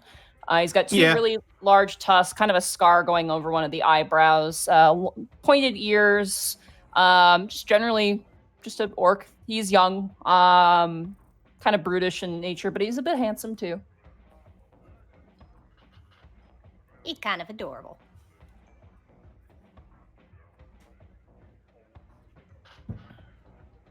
I don't want to approach this. Because with the tale I've spun, I can kind of segue into one of our questions. Just go for it. I trust you. That's a mistake. I know, but I like to live dangerously. Also, I just checked my pocket. I'm out of fucks to give. Actually, speaking of the stronghold, word on the street is that they've made peace with the trolls, the bridge gang. He kind of narrows his eyes. Where'd you hear that from? I heard it from a green dragon in the Dragon's District. What green dragon told you? Kel gets fuck Kel was is his all over the name? place. He's amazing. He has so much gossip. Yes. His name was Ozumurk. Ozumurk the Green. I don't know that one. He met with a very bad fate. Roll. I'm gonna say Gibby, roll a deception check because you are lying to him technically with advantage because of Kel's story and the fact that you're supporting him. I'm gonna say Gibby, roll a deception check with advantage. Fuck. Okay, insight. He kind of leans in towards the two of you and he goes, running your mouth like that can get you in a lot of trouble, friends. I'll just sigh and like, yeah, you're probably right. I guess this is what happens when a small town girl like me comes to the big city. I just want to gab all over the place. You're very kind to be so concerned, though. Thank you. What small town are you from? Oh, God, what is my history above game? I can't remember. You had these in your notes. What's your hometown? What is my hometown? Indiana. Does that exist? It does now. Go with it. Oh, God, it was this little quiet place in Indiana. Just, you Indiana know, doesn't exist. You said you say Indiana. I don't know what to say. It actually Yes, is not listen to written me. down. Yeah, I was gonna say we never talked about a place name. That never means you can did. make one, and it'll be Indiana? accurate. Improv. Like I don't How know what about- a real place name. How about Iridana? We'll do that. Iridana. Yeah. Oh God, it was this little place in Iridana. I don't know if you know where. Does anybody know where that is besides the people who live in that fuckhole? Isn't that the farming place? Yeah. I mean, granted, I luckily didn't live quite in a farm. It was more one of those, you know, quiet, human, suburban bullshit areas. You know, the type of humans. They're so boring. I had to work at a library for a while, if you can believe it. It was something I'm very glad to be away from now. Really? I like reading. I think it's important. The quiet was nice, I suppose, but the family is just a bit of a black sheep in my family, you know? Yeah, And- family by blood, I'm assuming. Doesn't matter. My blood doesn't mean that much to me, frankly. Not with that kind of family. I'd rather have the choice of who I want to be friends and family with, if you get my drift. No, I understand fully. That's my life. I don't have a natural family myself. I was raised with my family. He kind of nods. He kind of points towards the three orcs, who at this point are all kind of sitting and leaning and watching this orc, Durzub. And he just kind of waves at and goes, "Piss off, fuckers." God damn it. Sorry, we like to rip on each other. Orc shit. Seems a little bit nicer than what I went through with my siblings, so Yeah. I Orcs I tend to be a suppose bit it's more at least direct. supportive. Yeah, we like each other to a point. I just wish we wouldn't bother some other people sometimes, but that's the way of things. Like I said, miss, I'm sorry for my friend's actions. Ain't right to touch a human. Hey, I got some good conversation out of it. I hope so. You begin to hear now as a bell is ringing. Tanis and Bryant, you guys are put in the lot with your names. Immediately, the moment the bell starts ringing, a bunch of people who are sitting flock to the edge of the arena. A lot of goblins. And a couple orcs, too, kind of step up, almost like horse racing, kind of stand up and stand on the edge of the fight pit. As you guys are up against one of the orcs. So, Tanis, you're up against one of the big orcs. And then, Bryant, you're up against the female bugbear. To start. So, make up names here. Like I said, I was supposed to prepare, but I didn't have to prepare. Bryant, you're going up against Princess. I'm sorry, what? Yeah, Princess the bugbear. All right. Okay. Tanis, you're going up against the orc called Knuckle Dragger. Oh boy. So, question, Monty. Yes. Based on how they have described this fight pit and what's going on, does it seem more, I don't know if you know these references, but if you compare wrestling to like UFC, like actual or boxing, UFC. like is it more show that it's more This UFC? is- Okay, so it is legit. This is bare knuckle boxing. Okay, because they UFC meant style. like a spectacle, like putting on a show. So I just wanted to make sure that it was a legit fight. Oh yeah. This is like this isn't like showy. This is like you're fighting for your fucking life here. It's All right, legit, let's go to but work. It's rigged. It's legit, but yeah, it's rigged because it's criminals. Anyway, all right. So it looks like there's gonna be a bunch of brackets. Sorry, I'm just getting the other one done. Do that one. There's another order. Also, Sarah. Hmm? I'm gonna let you do the talking because I've already put my giant foot in my mouth with this orc. I mean, this is if roll Hey. 20 gives me clemency. If that's the right Hey, word. Tanis, Yeah. I just want you to know. Well, I should have said Connor. 'cause I just want you to know that whatever happens, I never loved you. All right. I know. So I know. Tanis, you jump into the ring, and immediately there's already like, I want bets on Squirrel. Put your bets on Squirrel, a live elf from the city. He probably eats meat sometimes, and there's kind of a laugh over the crowd. Wow! Oh my god! What sort of bets are people making? What kind of amounts? I'm waiting for them to call him, and here's Dagger Ear. Like Jesus. There's some people who are betting like 50 gold, some people who are betting 10, and then there's people who clearly have a problem and are betting like 100 gold pieces. I'm glad you said they have a problem. 20 gold on squirrel. Everyone kind of looks to you.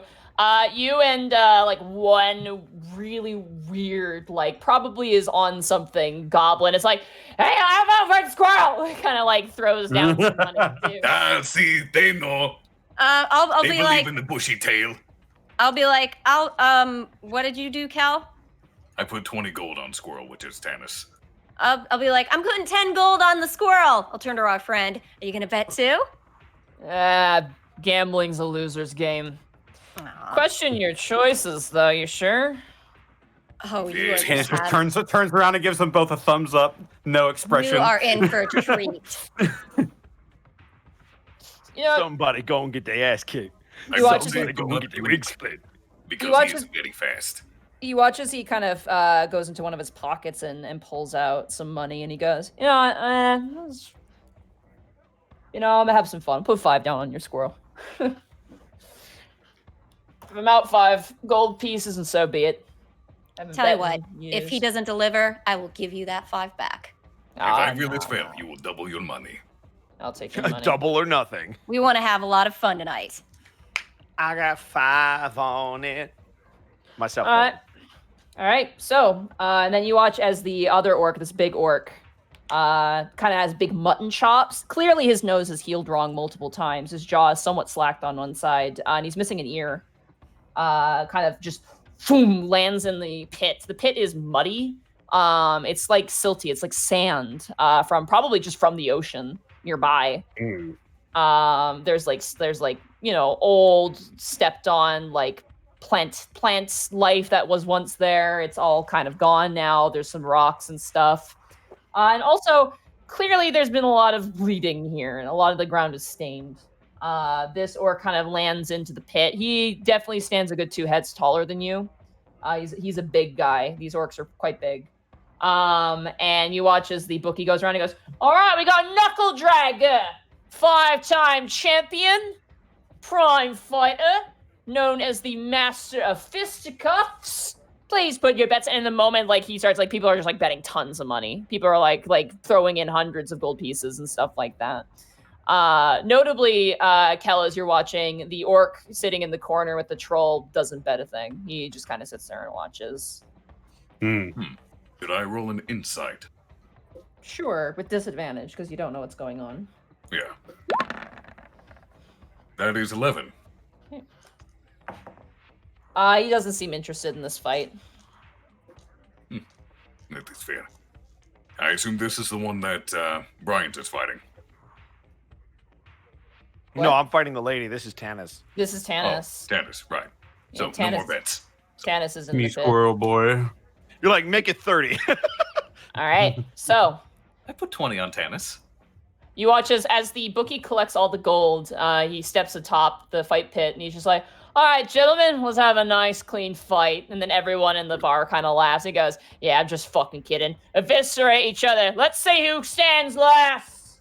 All right, so how this is Tanis going to work? ties his hair back in a tight ponytail, takes off his shirt, takes off his glasses, just hucks it behind him. I don't like this. All right, so roll initiative for me.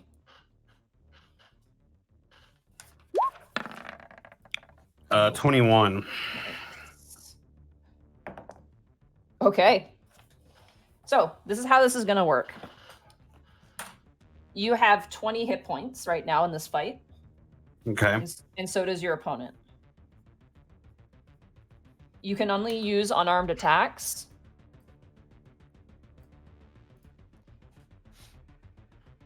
Okay. And you only get one armed attack a turn. Does that make sense to you? So you only get one attack per turn. Okay, so I can't flurry of blows or bonus action with my martial arts. No, you cannot. Not in this. This Got it. is like a think of it as like a Can I video use game. my- Game. Can I use my bonus action to do something else? There's no bonus action in this. It is just action, Okay. action between the two. All right. Gotcha. There's no real movement either because you're in a it's not a tight space, but it's like where you're gonna go. Like there's nowhere to go. That's fair enough. But you can flavor movement if you wish to with your attacks. That is completely okay. So Think of the cage fight with Spider-Man and Macho Exactly. Man Randy Savage. all right, so got you for 5 minutes. The cream rises. all right, Tanis, you are up first with your higher initiative. Okay, in just a blur of movement, as soon as that bell rings, Tanis is up in this guy's face, and he just slings a wild haymaker right for his temple. All right, as you just like suddenly just like did Dragon Ball Z like pew, pew, pew, like reappear, the orc's like as you show up right in front of him. Go ahead and roll to hit. By the way, your AC for this is 11. Oh, what the? Yeah. Well, All right. we gonna get our ass kicked. No, natural one. No. I fucking hate this goddamn stupid piece All of right. shit Roll20 game. It was a 3 on severity. You roll to hit and you punch him in the temple and your knuckle cracks a little bit. It's a solid orc. They are very hard skinned. Uh, All right, it is the orc's turn. He does not have a good bonus. That is gonna hit you. So that's gonna be a 16 to hit you, but he doesn't have the dice. that wouldn't have hit me otherwise. So that's gonna be a 1 plus 4. That's going to be 5 points of damage to you. Okay. As you come in with a swing, he turns and he just punches you, and you kind of stagger. This is a strength-based fight. He punches you right in the side of the head, and you kind of go spinning in the sand, and you manage to get up as the orc kind of stands up atop you and goes, "Come on, squirrel, what you gonna do? Run up a tree?" It is now your turn. Tanis stands to his feet, sort of wipes off where he got punched. All right, then. And he sort of aims a jab at his throat this time. Okay.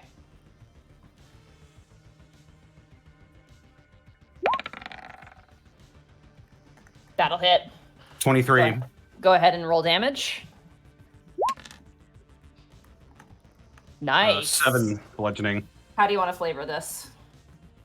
So while he's talking, just something. He got him pretty good in the eye, so his eye sort of like bloodshot a little bit now. So Tanis just looks at him like, okay, and he dashes forward and real quick, just a jab right to his Adam's apple. Just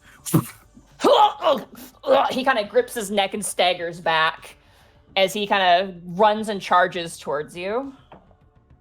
I don't think that's gonna hit. That's a 10. Yeah, that misses. Nope. He goes swinging with this wild sidearm, and like you just kind of like jump atop it, and like you stand on top of his elbow and kind of leap over him and land on the ground behind him. He kind of turns and goes, "Ugh!" It is now your turn. all right, I'm just gonna try to attack his joints and his pressure points. All right. 9. As you go to like attack his pressure points, he brings up both of his arms in front of him to block the hits, and you start punching the backs of his really muscular arms. You notice he's got like scars running all across. Eventually, he kind of just shoves you back, and he goes in for like a kick on your side. That is going to hit. That is a soft 20. Okay. That is going to be 6 points of bludgeoning damage to you. Okay. As he swings his leg around and he just like smacks you right where the pelvis is, and you kind of get slammed into the chain link fence on the side. At this point, you guys watching in the audience, it's just like people are screaming loud, like, "Get him! Fucking fuck him up!" Like all kind of yelling, and it's just noise at this point. Squirrel, he's our man. If he can't do it, I'll be sad. Dursup kind of smiles and goes, "Your friend's got a kind of a Boy Scout attitude, huh?" Is he referring to Kel or is he referring to Tanis? He's talking to Gibby about you. Sarah? I think Sarah. I think she got up to do something. That is okay. She All probably right. checked the cat. Tanis, it is now your turn. Tanis is starting to look a little bit frustrated. He's been punched a few times, and this atmosphere is starting to get to him. He's starting to lose his cool. Yeah. Do you guys not hear? Wait, do we not hear? Hold on. Time out for a second. We don't hear Sarah. Sarah's not coming up on microphone. She says she's there and unmuted.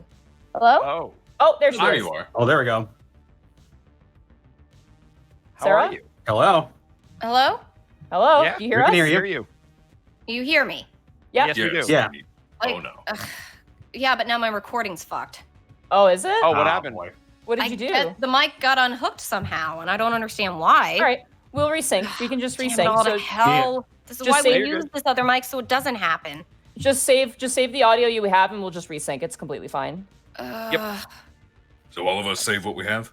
No. was Just doing- just No, Sarah. just her. Just Sarah. all right. Yeah. Yeah. I was doing so well. You're fine, dude. It's fine. Meanwhile, hi, chat. No. We need to sync up. So. Yeah, let me just export this.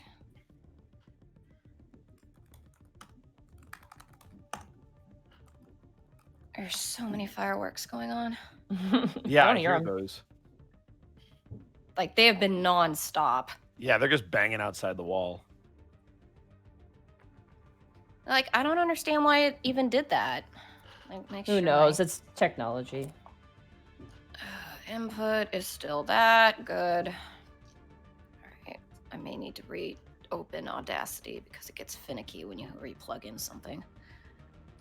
You know what? I'm going to do that anyway, just in case. All right. No. All right. Okay, recording again. Yeah, I don't understand why I did that. I didn't move You're all good. anything. I don't know if the cat stepped on something. What did you do, cat? All right, All I'm right, ready. You good to sing? All right, everybody, chat. You ready? Here we go. 1, 2, 3, sing. Stink. 1, 2, 3, sing. Stink. 1, 2, 3, sing. Stink. All right. So, Tanis, it is now your turn. Okay. Well, Kick his he's ass, getting a yeah. little he's getting a little frustrated at this point, so he just charges forward, and they didn't really give us any rules about it's only bare hands. Can I use my feet as well? No weapons. It's just no weapons. You can use whatever. Yeah. Okay. You know. I'm gonna try to drive my knee into his nose. Okay. Yeah, just leaping strike with my knee. Give him the falcon kick. That'll hit. 25. Let's go. I saw that one and got terrified. 5 bludgeoning. You run and you just charge your knee into his face. He falls over and you land on the ground as he spins, wiping blood off of his face. It smears across his arm. Sit still, and you watch as he charges you. He's going to do like a clap, like he's trying to clap your head between his hands with his hands. Trying to clap me. Give me the okay. He's trying to clap back at you. That is going to be I think that hits. That's a 13. That's gonna hit. That is going to be another 5 points of damage to you. Okay. It is now your turn. You I'm a are flying bloody at this squirrel. point. He slaps your ears, and your ears ring, and your nose is like bleeding out one side. Your chest hurts. Guess I'm a flying squirrel. God. You're such a dad. You're such a dad. Holy shit. Somewhere off in the distance, your daughter just sort of shudders and was like, "Oh God, what did he say?" She collapses into a singularity of shame. Yeah. She disappears. Oh, I don't know Time what it was. reverses. My dad said something stupid, didn't he? Time reverses to before I had her. Uh-oh. So we need to have a dad off. I'm gonna try to come up with some one-liners right now. All right, God. Tanis, it is now your turn. Yeah, I'm going to thrust towards his face. I'm going to try and I'm going to try and punch him right in the eye. Okay.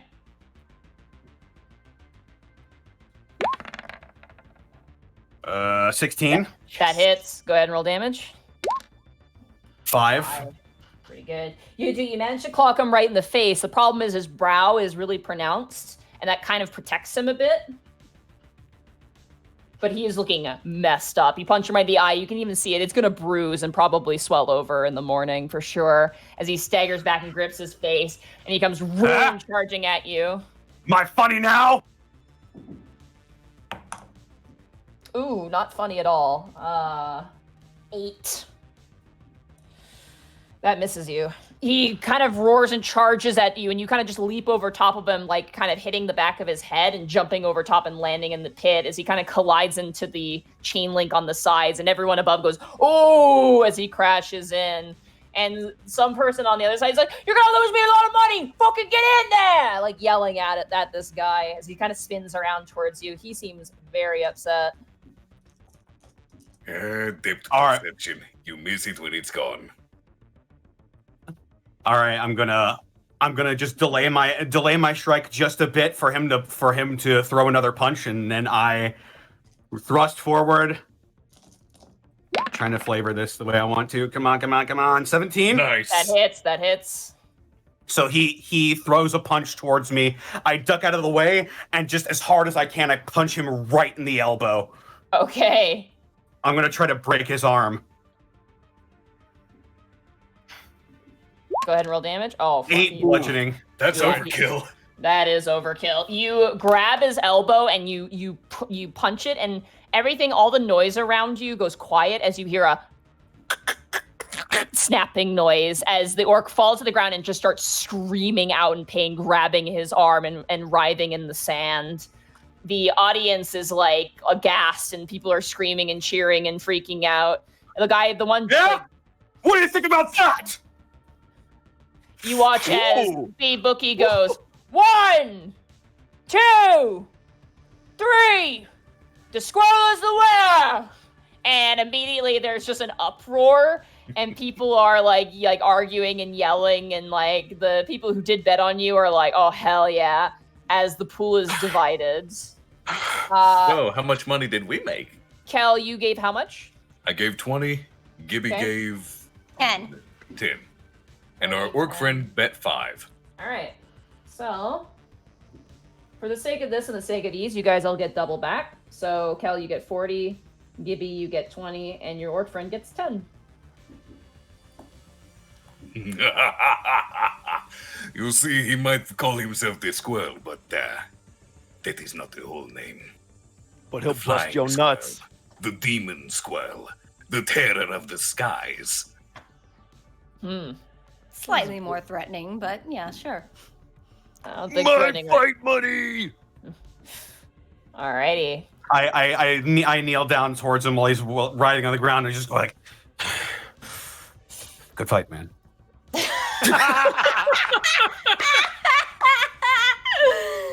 All right. A bunch of lugs kind of pull the guy out of the pit. My God. Bryant. Yeah. Hey, can I high five Tanis on the way back when he's coming in? Sure, yeah. Give him a high five. That was fucking badass. Hey, squirrel. From Yeah. now on, that's how you fight. I That's what I'm talking about, baby. Make that money. don't like doing that. He actually looks back at the orc and he visibly on his face he looks like he feels really bad about that. Yeah, there's currently Well- like two people around the orc who are trying to just stop screaming, like trying to help him out and get the arm slinged. I don't like doing that anymore. Puts on his jacket and just walks off. Walks to go wait for his next fight. All right. Bryant. All right. All right. I don't feel good about this at all. First up, we got a Hume! And everyone starts kind of laughing. And Durzip kind of turns down to you, Gibby, and just goes, nah, just ignore them. They got some biases. Oh, that's fine. I'm still gonna bet on him. Uh, 10 for the question, human. Monty, they want a show, right? You don't talk. The bookie talks. Oh, is that how this works? All right. Yeah, you don't talk. The bookie talks. Then I'll talk and I'll beat the shit out of this bugbear. You watch as this is called Jackknife. He welcomely volunteered tonight, and people kind of chuckle and laugh and goes, but he's got some strength to him, I'd say. He's real good at running his mouth. Let's see if he can run circles around on his opponent tonight, eh? More bets on you. Honestly, you are physically fit, and there are a few people who are betting on you. And then eventually your opponent comes in. Your opponent being the Princess of Pain is her full title. Oh wait, she's- I'm gonna real quick Kel, what are you gonna bet? I am going to place. Hey, let's keep it consistent for now, testing the waters. 20 on Jackknife. As I said, I will do 10. I'll turn to our friend. What do you think? You want to play wild again? Nah, one's a night. Oh, all right. You'll see though. Hey, Kel and Gibby, since Tanis went to the back, you will see when Brian gets into the ring, he'll start stretching, and then you'll see him start shadowboxing, and you have never seen him fight with his fist before, but you instantly realize he knows something. He Sorta looks look very comfortable. He looks very comfortable in this environment. Just gonna look at Kel and kind of raise an eyebrow, All right. You watch as your opponent jumps into the ring. This bugbear woman. She's missing one of her underbite fangs. She's got a bunch of scars on her face. Her arms are really long. She's not as muscular as the orcs are, but she definitely has some reach to her. All right, Princess of Pain, bring the bets in. And you watch as just everyone squabbling. Like, it's a big squabble. All right, and then you guys are in the ring, and the bookie stands over and goes, all right, kick each other's ass. Maybe break a jaw so someone can't talk. And they all kind of laugh. 3, 2, 1, fight! And roll initiative for me. 17. Very nice. Nice. Nice. Nice. Noise. Nice. That's cocked, sorry. Let me grab my stance here real quick.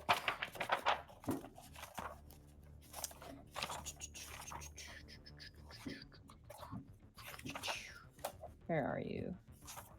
Where are you? Where the hell are you? There you are. All right. All righty. 17. That's going to be our first round. So you have 20 HP, 11 AC. That is the fight pit rules. Sweet.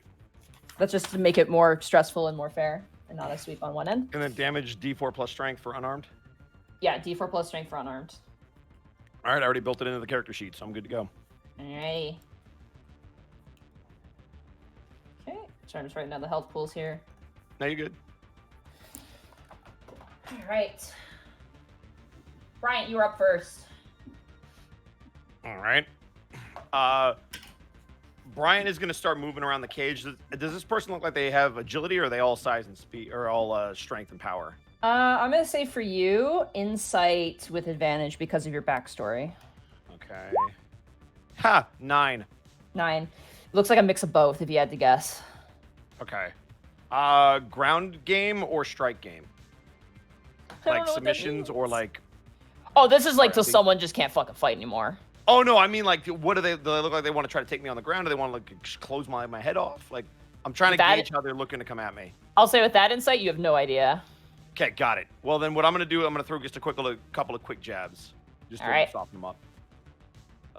Let's see. 22. That hits. Go ahead and roll damage. Okay. 5. 5 points of damage. You get a solid punch into her chest, and she kind of knocks back into the chain link fence and and spits out some saliva.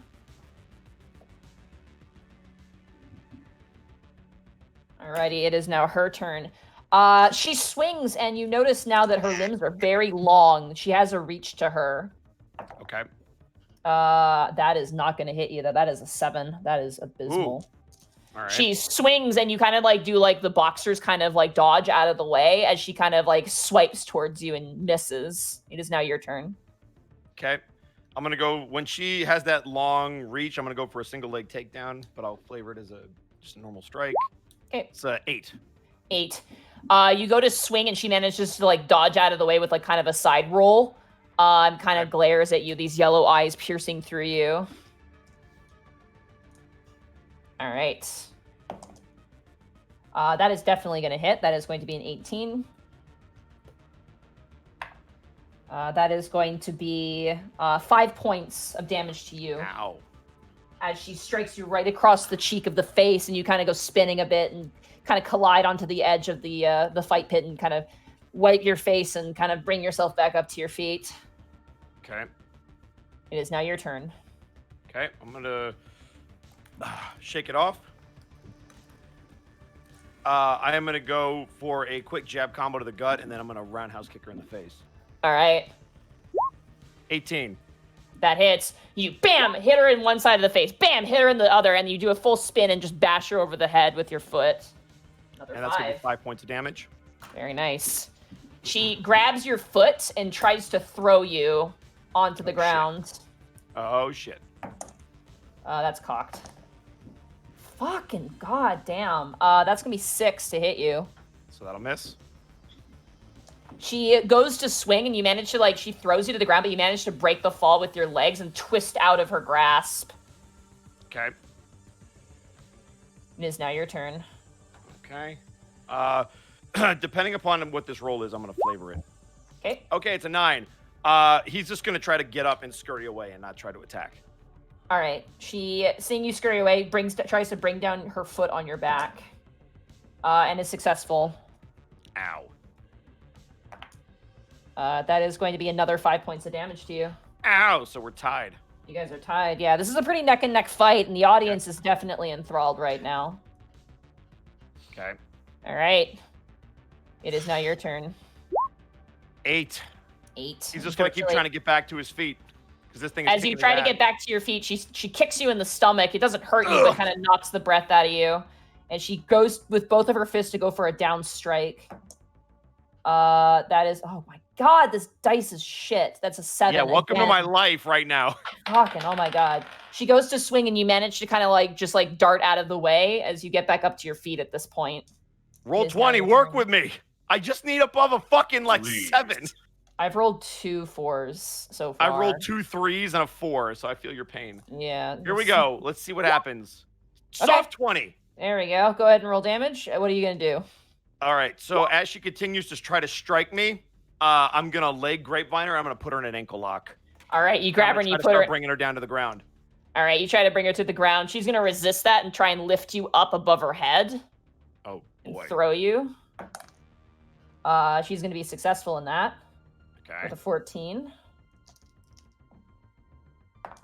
I take 4 points of damage this time. We are rolling exactly the same. This is a good fight.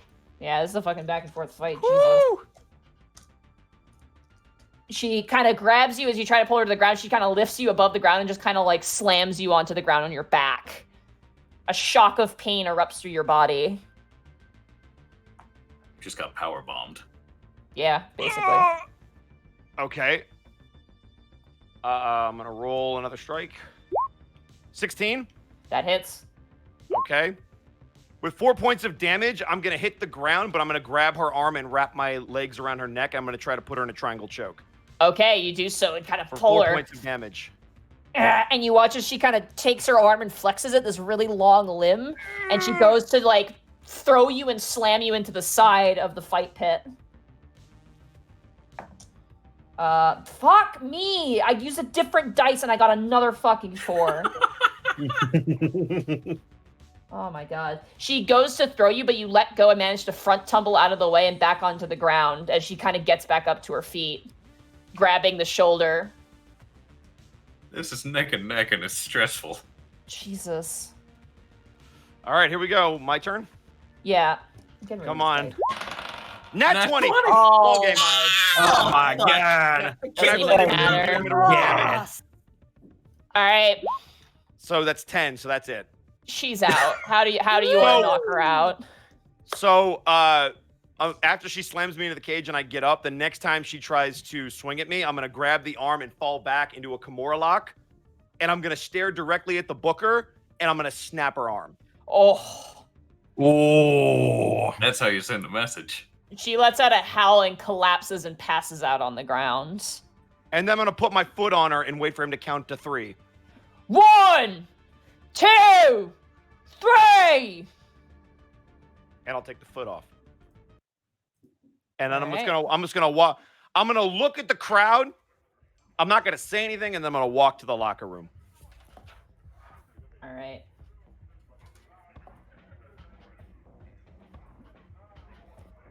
Whew. So because the bets weren't as skewed this time, you guys bet the same. Yeah.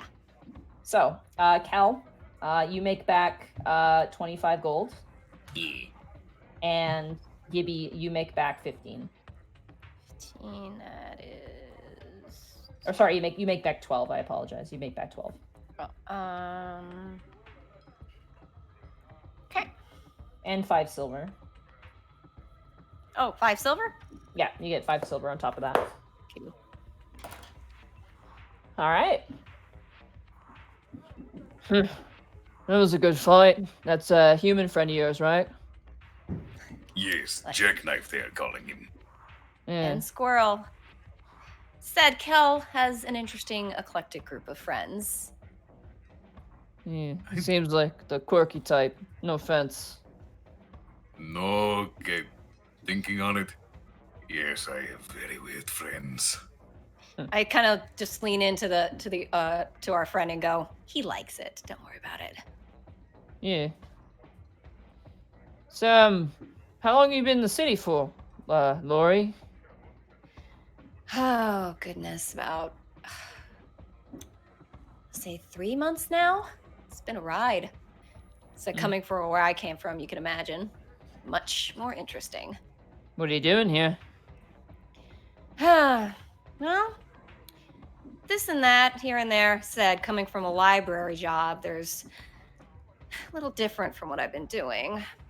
I don't know if I want to do that again, but I temp here and there, see what I can get. Land on something interesting. Yeah, help out where I can. Sometimes, if you get lucky, it turns into something a little more stable.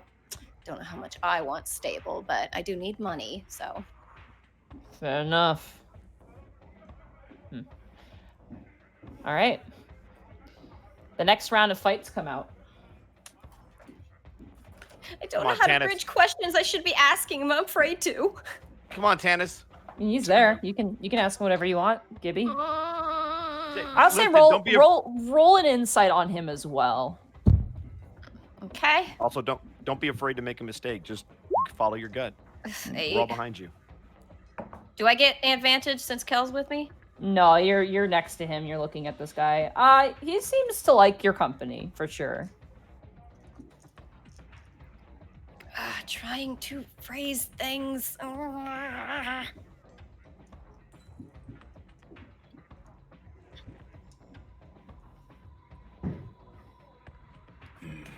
trying to think of how we could phrase this. I know. Okay, so I'm gonna turn to him. So it's like, so you haven't told me what you do. Me?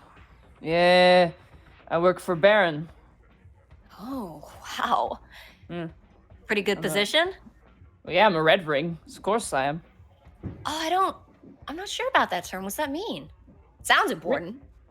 You don't know what a red ring is? You're hanging out in the fucking troll bar. As I said, new. A lot of new stuff. Yeah, no, fair. You got your peons in the group, you know, and basically it's like a hierarchy system for sort of loyalty sort of deal. You know, like you humans have, you know, in the workplace, you have like the interns, the boss, and the people in between, the executives, that sort of shit. Right? Oh, so you're an executive then?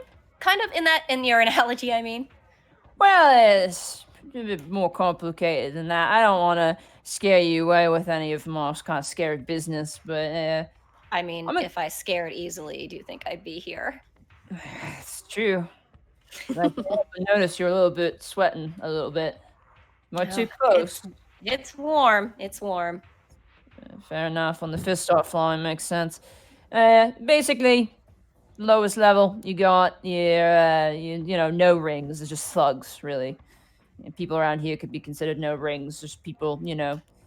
Yeah, you can kind of just bark orders to and whatnot. Then you got your copper rings. They're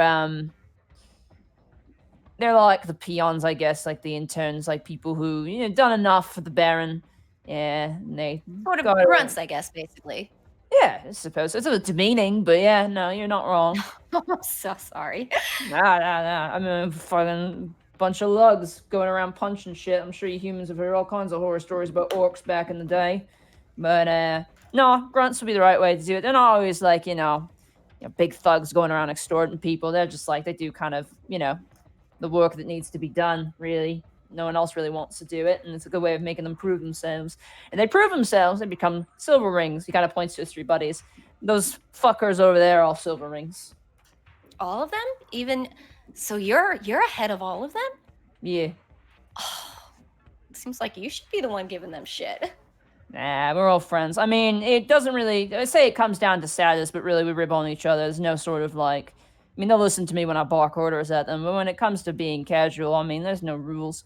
More or less what it means, he kind of takes his hand and rubs his face a bit. It's like, silver rings are basically high-ranking officers, I guess, so to speak. They They do more collecting. They do more, do more like drug dealing, things like that. Got to pay the bills somehow, like you said earlier. As for me, I'm in good favor with the Baron. Did a personal sacrifice for him, and for that, well, he holds me in high regard. The man raised me. I respect him, and I respected him enough that now I got this little thing. And he kind of waves his hand in front of you and points towards the red ring. So you get up close and personal with the Baron. What was this sacrifice, if I can ask? Please don't feel obliged if it was. Roll a persuasion check. Just a straight persuasion check. All right. 5. I'd rather not be taking my shirt off in public. Oh. I think I can guess, but yeah. That is really impressive. So I guess you really enjoy what you do. I enjoy it sometimes. Sometimes it's hard. Sometimes I don't get to be the good guy. Most of the time I try to be, but in this business, niceties can only take you so far. Sometimes Do what you must, then you must. Or who you must.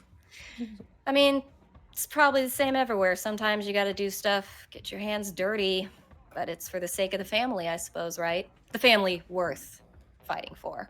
Yeah. You get your hands dirty, but you don't want your hands stained. That's the biggest thing. That's a good policy. Is it all right if you don't have to do that? Do you ever feel inclined because of the relationship to have to do that? Well, I mean, like, I want to back down. Yeah, I mean, I've backed down a couple times. It's not to say I'm a bitch about it, but mostly it's just like, we do a thing, and I'm like, hey, maybe we should rethink this. And because I'm a red ring, the Baron does reconsider it. I mean, he appreciates my feedback and my info. He trusts my judgment. So, there's times where we rethink things. We're not as dumb as people make us out to be. A bunch of stupid idiots running around punching people out. I do not think I would ever consider you dumb. You're a very nice woman. You are very nice, too. Kel, you got anything here above game? I'm trying to think of ways to phrase it because he gave us a perfect in. Like, get your hands dirty, but you don't want them stained.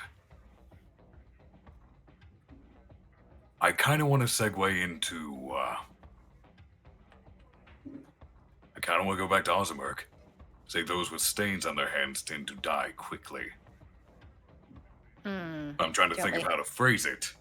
I'm trying to bring up a princess in the same breath, saying what Ozimurk did, because it's probably common knowledge.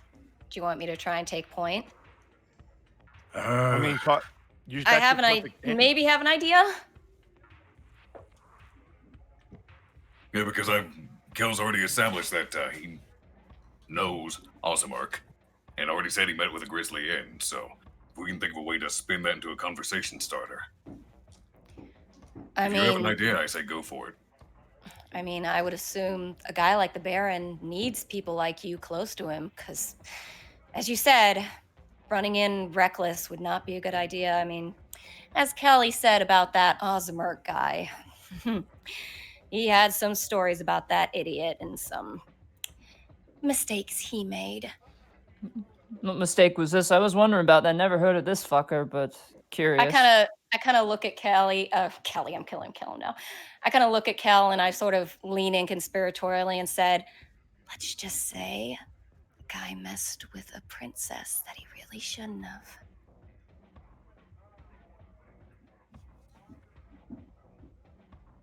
You were talking about getting your hands dirty, but not stained. Ozimurk stained his hands and ran afoul of an ancient. Whew, yeah. Princes and Princesses are just trouble. shouldn't mess with them. Not at all. Princesses, like royalty? Oh, no. Oh, you haven't heard? They're special individuals, let's say. Very, very valuable to certain people who want to up their power, basically. But not something that people should be messing with, honestly. This Ozimurk, that did not end well for him. So they're like powerful creatures you don't want to fight. No, not quite. They are innocent people who are often taken against their will and used as batteries, for lack of a better term. Ozumuk tried this and brutalized the poor woman, which the ancient did not take kindly to. Which ancient was this? Acid back. You gotta watch as his eyes kind of throw open. He seems like a nice enough gentleman, but yeah, no, he doesn't have much patience for dragons, that's for sure. Certain individuals don't have patience for messing with princes and princesses. Yeesh. But that's Is getting that- very, very dark. Is that what all his brides are? Gosh, I'm not sure, but that would make sense, wouldn't it? I wonder. God, Kelly, if you ever find out some gossip about that, you gotta tell me. I will let you know what my friends say, but they only go so far. I'm a white dragon. I don't. I can't. Mine is more with Ivon. I get so nosy sometimes I shouldn't, but I do like stories. Just sort of cut my hands. It's like, do you have any interesting stories?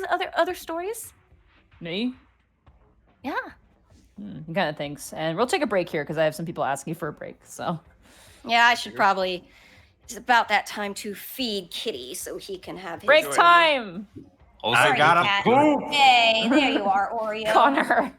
He looks so sad. I like the feed you, direction buddy, we're don't going with worry. this, Sarah, because we're warning him, someone who has the Baron's ear, against messing with princesses. So if the information that the Bridge Gang is having a princess gets back to him, hee.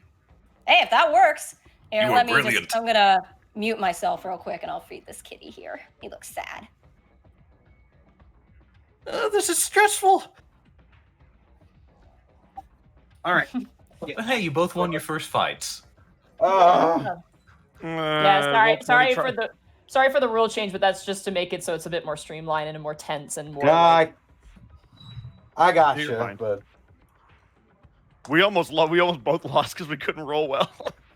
Dude, I'm just glad you rolled like shit too, Monty. Thank you. I literally was about to throw my dice back into the bag, and then you got a natural 20. I was like, fuck it at this point. Like, there's no like. Yep. Also, someone suggested the episode title of Disarmed. We'll see how the rest of the show goes. Remember, we're going over half an hour over. Also, you guys cool with going Correct. late tonight too? Because I really this. Yeah, I'm fine. I'm super cool with that. Yeah.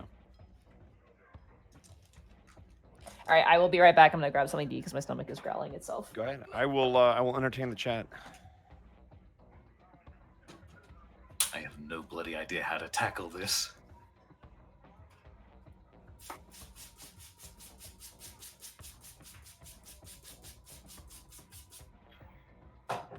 But hey, Brian said your fight went well. Hooray. Character development. Yep.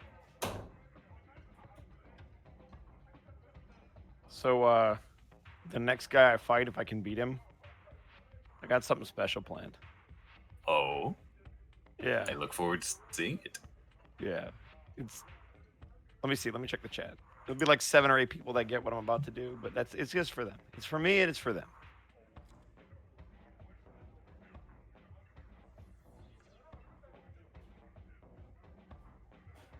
Yo, Bosco, did not know you're a fighting fan. I am. Also, 5,000 bits from Blackfoot Fair with the Pride Bomb. I just saw that. But yeah, that's why Kimura Lock isn't just a wrestling move. That's an actual move that you can use. And the ankle lock that I try to do is not like a wrestling ankle lock. It's like a real ankle lock that'll mess you up. Frank Mir used to use one. I think Frank Mir tried to actually tap out Brock Lesnar with it. Funny story. Bosco's backstory is he's Khabib. Maybe? I don't know. Episode title, Flirting with Danger. I'm flirting Ooh, with that's good. disaster, y'all. Damn sure know what I mean. In the way we run our lives, it makes no sense to me. I don't know about yourself or what you plan to be, yeah. Which counts on which time we choose our destiny. Flirting with disaster every day. 100 bits from Burnout Vaughn. Bosco, congrats on not getting Anderson Silva in your cage match. Yeah, right? Shit.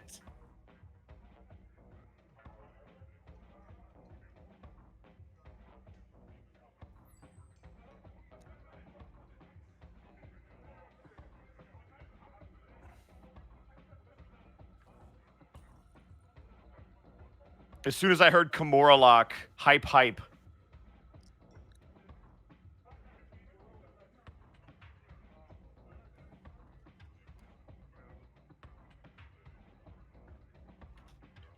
Yeah, I like watching. I'm not as big into UFC as I used to be. Like I used to watch when I mean obviously when Lesnar was there, but like when Frank Mir fought, when why can't I remember his name now? Oh my god, the guy Brock knocked out. Oh my god, Couture, Randy Couture, when he was like in his prime. What kind of boxer style does Brighton prefer? That's a great question. Hopefully it'll come up in game if he's a boxer. All I said is he looks like he knows something. It's a role play seed. If somebody picks up on it, we'll explore it. Well, you better believe Kel's going to mention it. I know. You're my Remy, and I appreciate you. Yes, and. Yeah. I want to see a tag match with Brian and Kel. Oh, we were talking about this off screen. Like, if they let us like use magic and shit, a cleric and a paladin would fuck people up. Because it's like, oh, you hit me? Heal. Oh, you hit him? Heal. Oh, you hit us both? Heal. Oh, you missed us 3 times in a row? Guess that's what 18 and 20 AC will do to you. If there's ever a case where we have to escape, we should bring up the rear just because of Dempsey roll. Nice. What'd you say? I almost called you Rex. What? What did you say, Harkov? I said if we ever have a situation where we just have to escape, Bryant and Kel should take up the rear just because of that. Mm-hmm. All right, cat is fed. I almost wanted on that bugbear. I want to do like a rear naked choke, like a Royce Gracie rear naked choke kind of thing. That would have been nice. I tried the ankle lock, which is a Funaki move. And Shamrock also had like a knee bar type thing, which was similar. God, those fireworks are just like have not stopped. I'm surprised that you hear them as much as I do, because you're further in the back. I mean, I'm It not sounds my like they're right in sister's front of place. me. Oh, right, okay.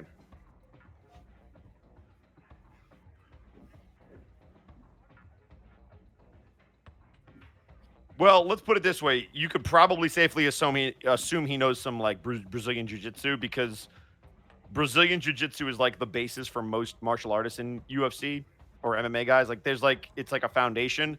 So a lot of guys know it and then they build on it. Oh yeah, Oreo's fine. The fact that he's eating is a good sign. I would be the level. He's just an old cat.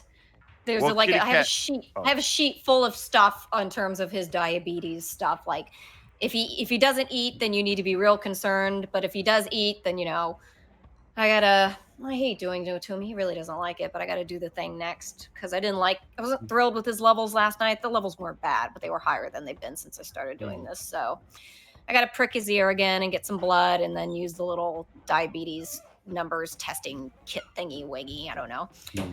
Hopefully they're not as high as they were last night. If they are, I just have to compensate with the amount of insulin I give him. But I hate doing it. I did it wrong 2 nights ago, and I might have accidentally like gone all the way through his ear, and there's like a big red splotch under his skin. So I'm trying to avoid that ear and be a little more gentle. So, Bosco. Yeah. I'm here just eating. Why do I get the feeling that if you make it to the end of this, you're not going to throw that fight? What are you talking about? It's just a sneaking suspicion. I have a feeling if it ends that way, we're gonna have to fight our way out of that frickin' place. I really hope I make it to the end, because I want the role play moment, because I just want to see what happens. I think it would be an amazing role play moment for Brian, but equally because now we just learned something about Tannis, and I love that Connor dropped that little hint. I think no matter which one, if either one of us makes it, no matter who it is, it's going to be a really good RP moment. Cough. Aren't you tired of being nice, Tannis? Don't you just want to go ape I shit? just want to go ape shit. You did. I love that Tannis snapped and was immediately like, oh, I lost myself. And then he went back to his Zen moment.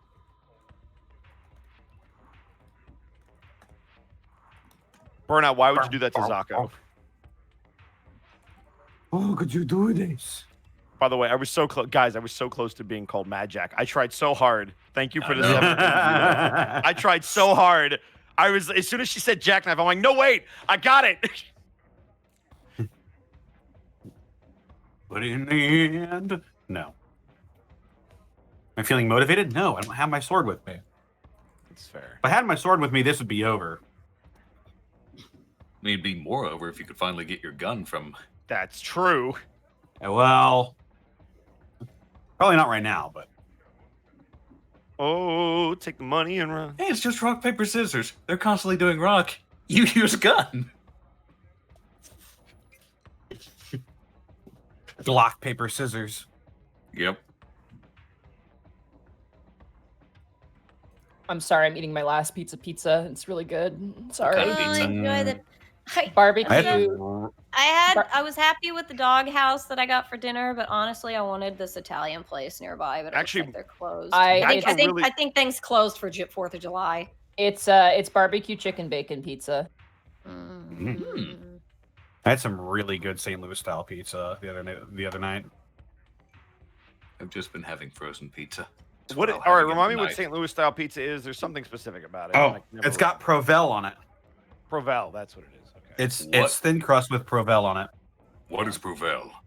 Provel is a cheese that can barely hold its shape. It is so meltable that you have to keep it frozen, otherwise, or not frozen. You have to keep it in the fridge, otherwise it will just melt if you let it. Ooh. Yeah, it's highly it's highly processed, but it's you know what?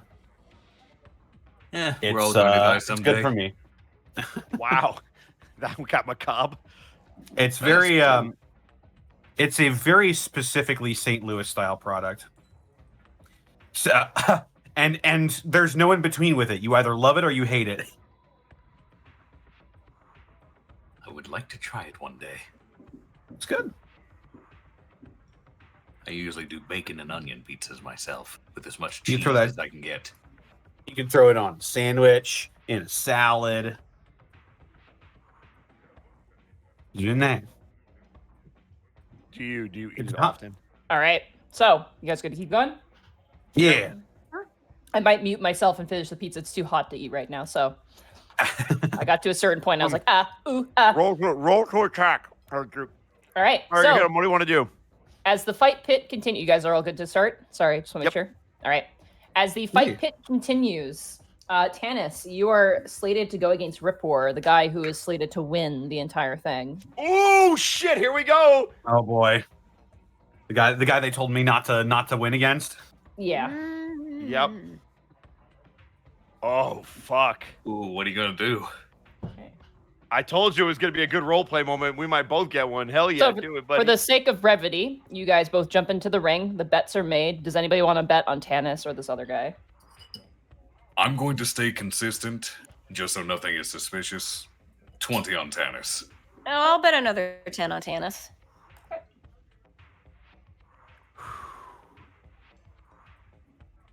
Good luck, Connor. Besides, Kel doesn't know anything. He doesn't know it's rigged. Come on. He just believes in his friends. Alrighty. Go ahead The and roll fun thing- initiative for me. But before Fun- before we start, Tanis will approach and he'll just hold out his hand to shake. New York kind of swats your hand away and goes, "That's cute. Save it for outside the ring or one of your flowery elf conglomerates." Okay.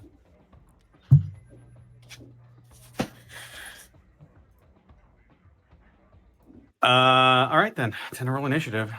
Yeah. Soft 20. All right. You still beat him out. He got a 16. So you get to go first. You make the first move. Also, by the way, a lot more bets on you this time. Ooh. Monty, can I do a perception check to see if Uzul bet on the other guy? Yeah, you absolutely can. Roll a perception check. That is a 16. Okay, you notice that he hands off a very sizable case of money to, like a bag of money to the bookie when the bets were being taken. Yeah. All right. All right, so Tanis will run up. He'll cock his elbow back, he'll cock his shoulder back and look like he's gonna throw a punch with his right, and then uppercut with the left. Okay. Natural 20. Oh my god, roll damage. Woo! 6. Oh, Damn it. come on. I rolled 2 1s. Yep. Fuck this goddamn game.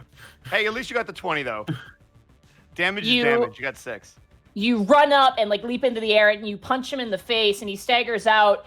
He takes the hit. It does hurt him, but he doesn't get distracted by it. This guy seems a bit more focused. He goes for your arm.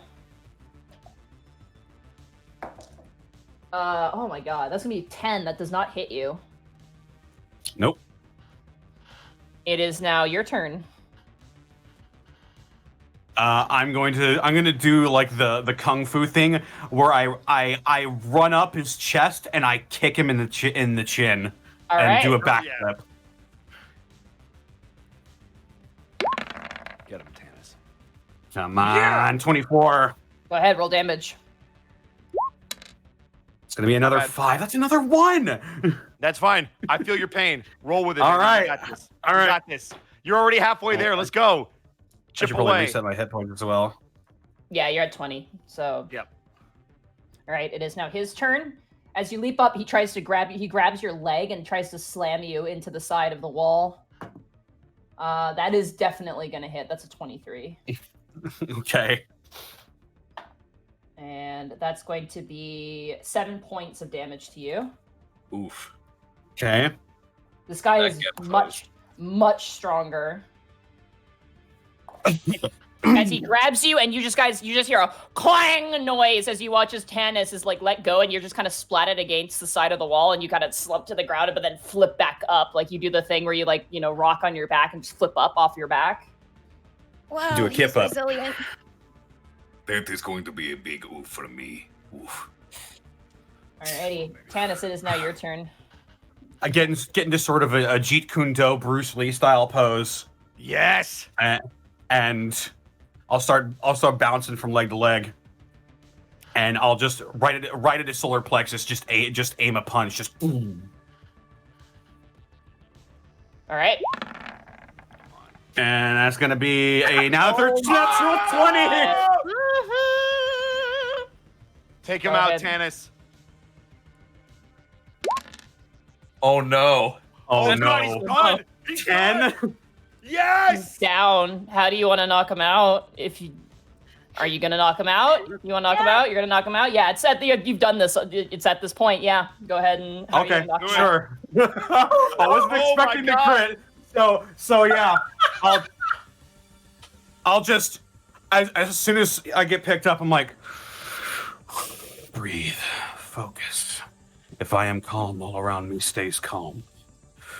And I rush up to him. I've got my hands outspread. I tap him in the shoulder. I tap him in the middle of the chest with my middle finger. And then I 1-inch punch him and he goes flying. Okay. Yes! He collides into the back of the room and he slumps down to the ground, groans, and is down. You watch as the Is this a bookie. good idea? Everybody, Uh-oh. like the bookie, Durzub, and that orc immediately all stiffen as the bookie looks so fucking nervous. And one of the goblins goes, the count! And he's like, 1, 2. I'll run over. I'll run over and I'll just being like, get up. Is that all you got? I'll try to like smack him away. He's gone. He's out cold. Oh shit! Tannis like, says what to have I himself. Tannis says to himself, "Oh shit." Hooray! Clang, clang, clang, clang, clang, clang, Oh, Uh, Kel every- just made bank. Immediately, everyone begins to squabble and like is very excited. Can I make a deception check to look at that old man? Oh no!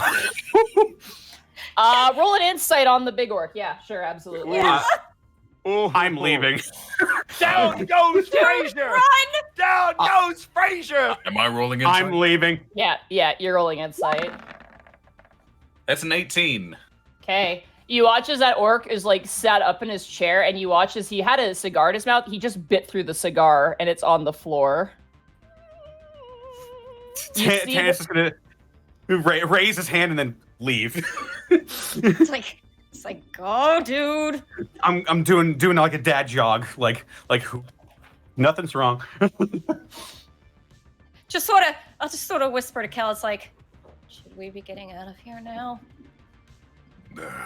The gentleman over there you pointed out earlier seems upset. I assume he bet on the opponent. Yeah.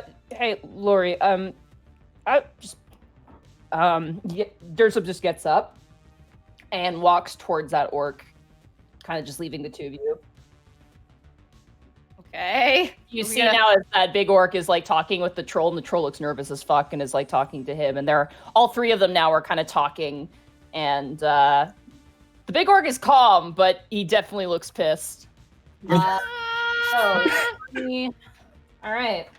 So, Kel, you get 200 gold pieces. Nice. There you go.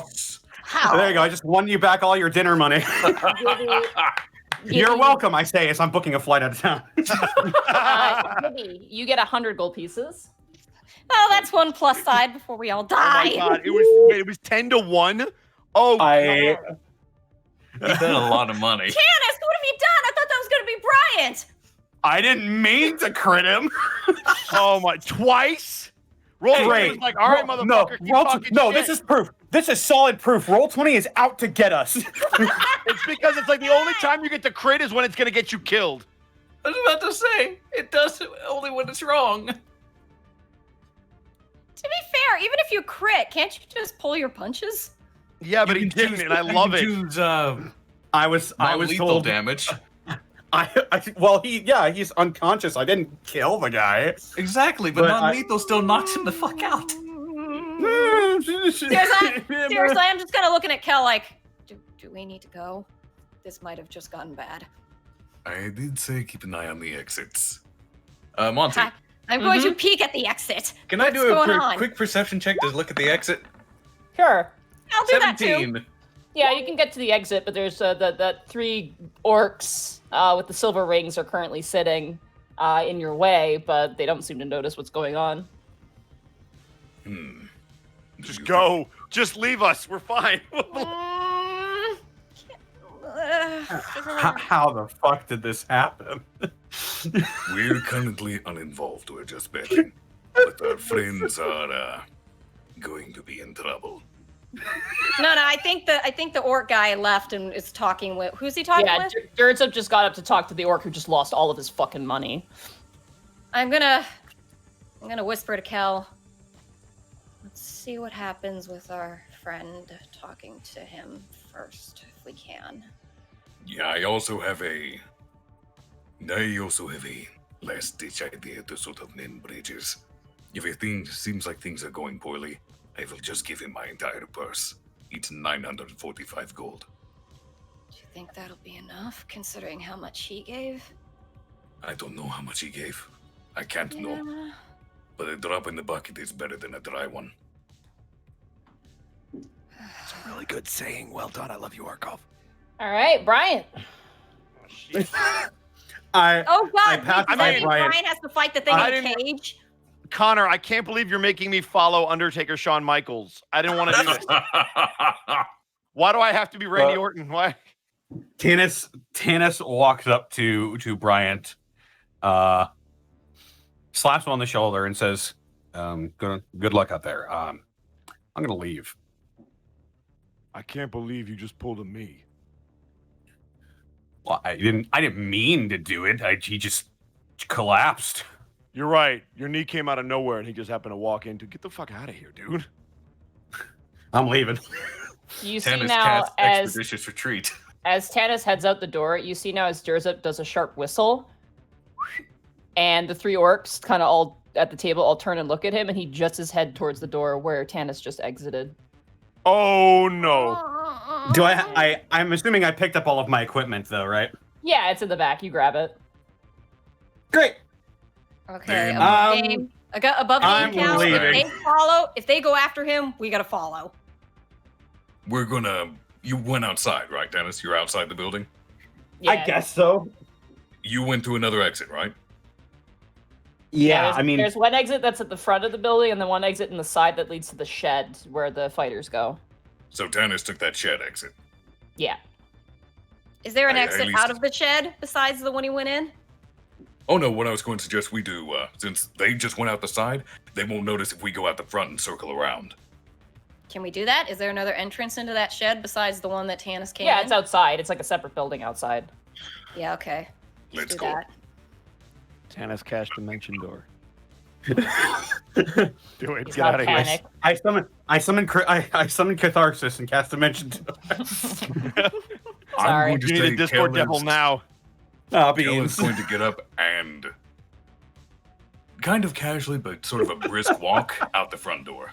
I will Okay. follow him. As you guys are walking out the front door, you collide with someone in the entrance. You go, "Hey, what the fuck? You!" And you see the Manticore guy who you beat the shit out of. I could have sworn I told you to make yourself scarce. Why are you in my face? Why are cops in the Fight Club? Yeah, I know who I'm you not are. a cop. Oh, I did some looking, Officer Zoran. It was about time you used your brain for something useful. Fuck! Stand out of the way or be put down. I have no time for your bullshit. Roll an intimidation check. I'm sorry, hang on. When did you all become Michael? What is happening? That's a 13. Okay. Ooh, fuck. better than a 3. Come on, baby. He kind of like makes a face and steps out of your way. Yeah. Oh my god, you punked the shit out of him. I'm gonna, as we walk by, I'm gonna look at him, and I'm not gonna quite shocking grasp, but I'm gonna make a little just spark, a tiny Sure. little spark through my fingers, like not noticeable, but sort of like almost static cling, almost, and just be like, "Keep your mouth shut." He just looks at you. And I'll follow Kel. Gonna circle Roll. around the building to Tanis. Well, my heart's just going, "Oh my fucking god, I just said that." All right. Bryant, Oh, Jesus Christ. What? Do I know? I didn't notice any of this shit. you don't know what happened. Yeah, you do. I see don't that know what one. happened, but I know what he did. I told him to get out of here. Oh, God. All right. Bryant, you leap into the fight pit. Okay. On the other side is Gravel Teeth, another orc. And as his namesake would say, he has no teeth. They've all been replaced with rocks. Oh, good. What? That sounds awful.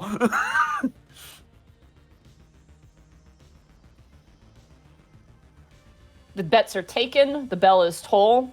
Tanis, as you go into the shed to grab your stuff, immediately you feel someone enter the building behind you. 3 orcs. One cracks their knuckles. Hello, sunshine.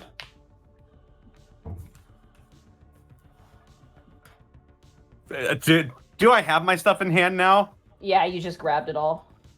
I'm just gonna be like, now, fellas, there's no need to do any more rough housing. I think I left it all in the ring there. I do apologize. I tried to throw my punches. He just kind of collapsed, when I hit his solar plexus. I hope he's all right. Shut the fuck up, elf. You got ears as big as that, you think you fucking listen to simple instructions. Fucking book him. Get his knees. Roll initiative. You got- Bryant. You got Everything about the way Everybody. that Tanis was saying that. I just wanted him to at one point be like, "Gentlemen." Fuck. Oh God. Natural 1. I Oh, wanted boy. him at one point to just be like, "I'm sorry, gentlemen. There's no need for violence. Smoke attack!" Just like ninja hightail it out of hightail it out of. Bucket sand! Oh, where's my initiative? Nat 20. Natural 20. 22. Or, no, 15 for me. Sorry. Alrighty. 18 if you need it from me. There's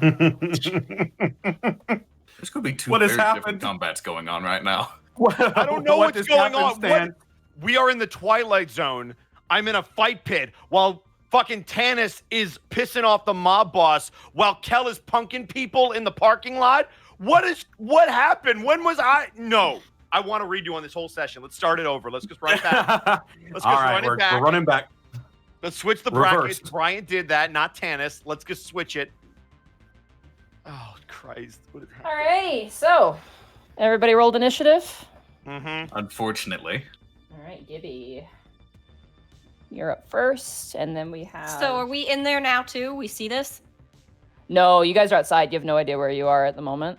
Well, let's Well, we frickin' know where the side door is, sprint. so we can circle around. Yes, you do know where the side door is. Yeah, let's sprint for that. Get as close as I can. Retreat from combat. Alrighty, one for the fight pit. Alright, that's gonna be +2. So that's gonna be.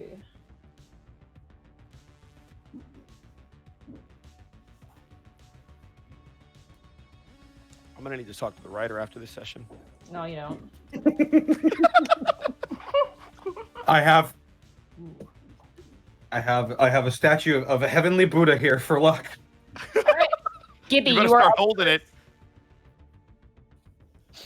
you are outside the front entrance of this building. I'm gonna go as fast as I can to get to the other entrance. All right, full movement dash. You eventually make your way to the alley that leads towards the shed where you currently see the door has been just closed, like slammed closed. Damn. So we don't see them? You don't see them, no. Bryant, you are in the fight pit now. The crowd is cheering around you. Go ahead and roll your first attack. Great. Oh no, this is all 19. happening simultaneously. 19. 19, that hits. Go ahead and roll damage. 6. Nice. I'm just knowing what's going on, probably that Tanis is in trouble. I'm gonna try to just run at him, and I'm basically just gonna like bicycle kick him in the fucking chest and kick him Nice, against yeah. the damn. You do so. This guy's head is solid, though. It's like a brick. Well, I'm gonna hit him in the chest. I'm not gonna kick Oh, his okay. head. Because Yeah. he's probably covering his face with his arm, so I'm gonna try to kick him in the gut or the chest. Oh, wherever he damn it, goes. I'm stupid. Never mind, go ahead. All right.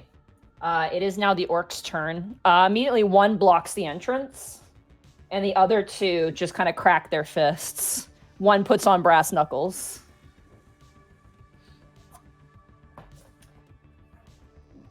All right.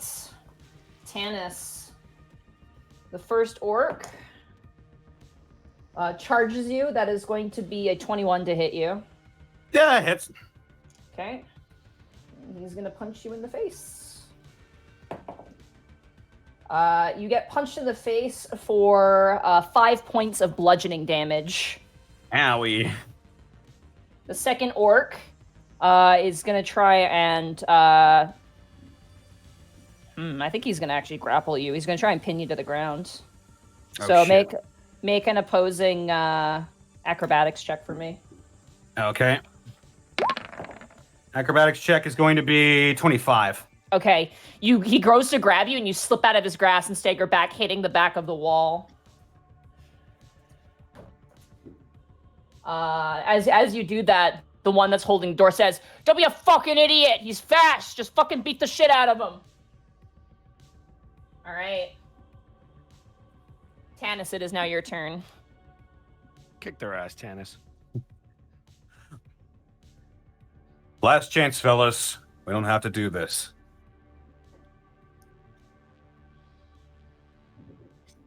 Any response? They don't care. They just look like they're ready to do their business. So be it. He'll get into a stance low to the ground. He'll flick open his longsword. Bonus action, step of the wind, disengage, action, dashing out away. Dashing out of the building. There is an enemy blocking the door. Oh, okay. So Yeah, there's someone blocking. There's a There's dude that someone moved blocking the door. Yeah, they're specifically trapping you in here to beat the shit out of you. If not, that orc would have Gotcha. attacked you. Yeah, he's holding that door closed. God. Okay, the dude of the brass knuckles. Then I'm gonna go after him. Okay. Draw my sword, and I'm just gonna try to swing at him with my long sword. All right, go ahead. Please no. 11. No, you go to swing, and the orc catches your hand and headbutts you back into the wall. If only you were in the fight pit.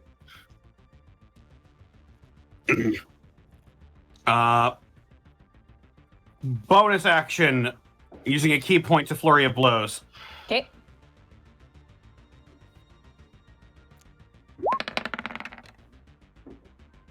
That hits. 21. Yeah, go ahead and roll damage. Come on. Nice. Another one. 5 bludgeoning. You punch him in the face, and a streak of blood rushes across the wall as he staggers back, colliding into that tarp-covered cage. Yeah, I'm gonna take my scabbarded sword, and I'm gonna swing at his jaw again, trying to break off that lower tusk. Yeah. Trying to get a trophy. No, 17. That hits. All right. Another 5. Is this on the same? Sorry, is this on the same orc or is it on a different orc? Oh, it's on the same orc. Same orc. Okay, you charge up to him and you go and you punch him in the face, and he clang. The back of his head clangs against the cage. He takes another 5 points of damage. All right. All right. Chip away. That brings us back to the fight pit. The orc in the fight pit with you, Bryant. Yes. That doesn't bring it back to me? Nope. Oh. Cal hasn't had a turn either. He got a natural Oh, one. right, so right, we're on the right, fight right, pit right, now. right. Yeah, this is happening There's the bottom of the simultaneously. So I'll just be the sad boy back here. that misses. That's going to be a 10. As the orc charges, as the arc charges at you, you just kind of like sidestep away, and he crashes into the chain link fence around the fight pit. That brings us to Kel. It is now your turn. I'm going to. How much movement would it take to get around the building to be able to see the shed door? 60 feet, so it's going to take a dash. I would assume he's like right next to me at this point. Yeah, I'm assuming you guys are running just have a together. dash. Yeah, you dash. You run next to. I hate you run the next to natural Gibby. ones. This is the second time. All right, Tanis, as you are like wrestling with this guy, like kind of jamming him, and the other orc is kind of getting in position to attack you again. You watch as bursting from the cage are two giant gray hands that grab the orc and pull him into the cage, and he is considered grappled. Oh, what the I no. have a feeling. I have a feeling. Wait, I still have a Oh. bonus action, don't I? Because dashing is an Off, action. is that you? You do have a bonus action. Okay. Sorry. No, that's fine. You said 60 feet, right? Yeah, you move 60 feet. Then I'm going to summon my spiritual weapon at the door and command it to bash the fucking door in. Okay, go ahead and roll to hit. 24. Okay, There you go. go ahead and roll damage. 6 force damage on the door. A splinter, Tanis, as you see these gray hands kind of come around and grab the orc that you're fighting with, like the brass knuckle orc, you hear a crashing noise as the orc holding the door, it kind of turns around and goes, "What the hell?" Just raises an eyebrow. Oh man, a lot is happening right now. Is that you guys? Is that another one of you guys coming in? Gibby, it is now your turn. Are we in an alley?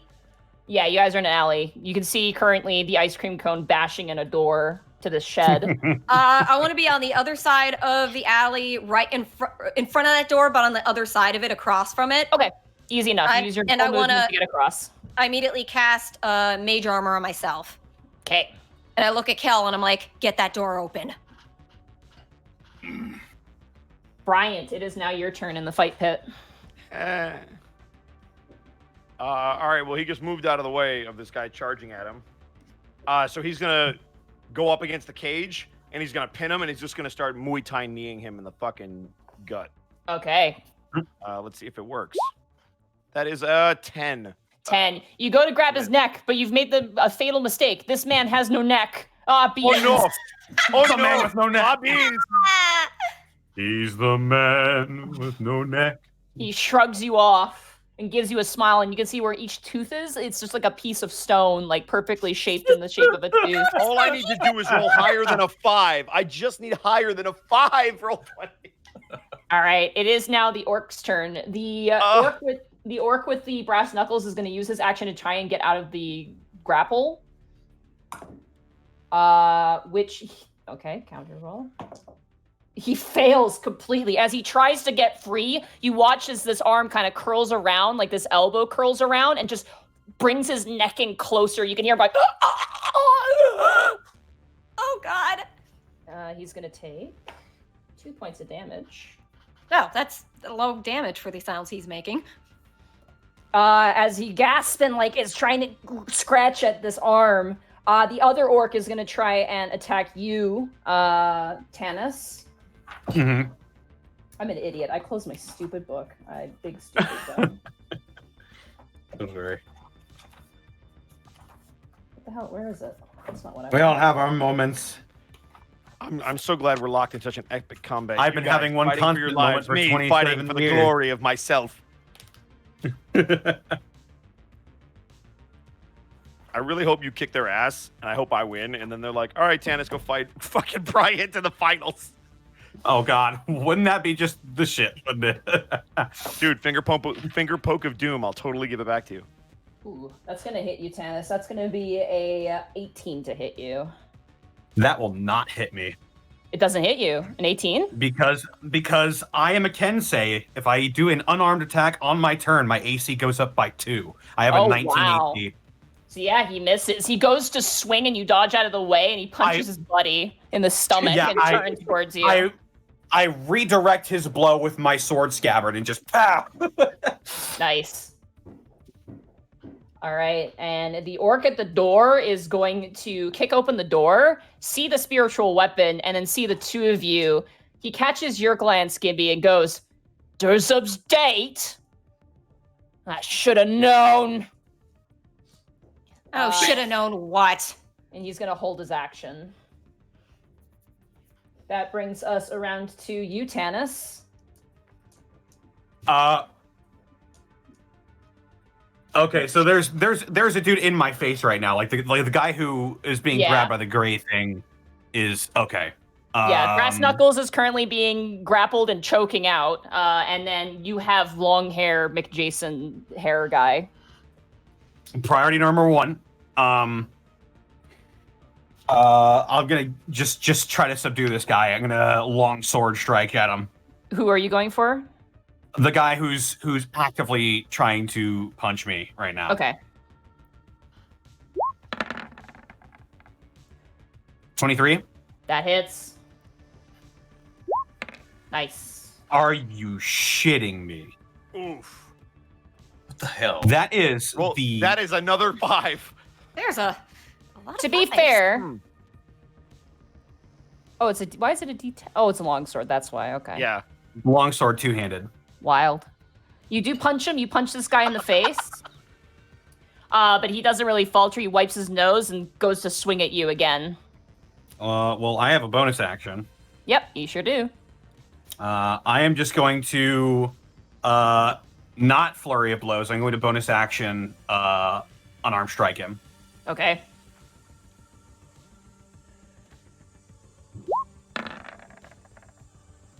Natural 20. Ooh, natural 20. go! Go ahead and roll the damage. Another 5! Oh my I am God. going to kill this program. I can't believe it. It's giving I you. can't It believe just gave you a natural 20.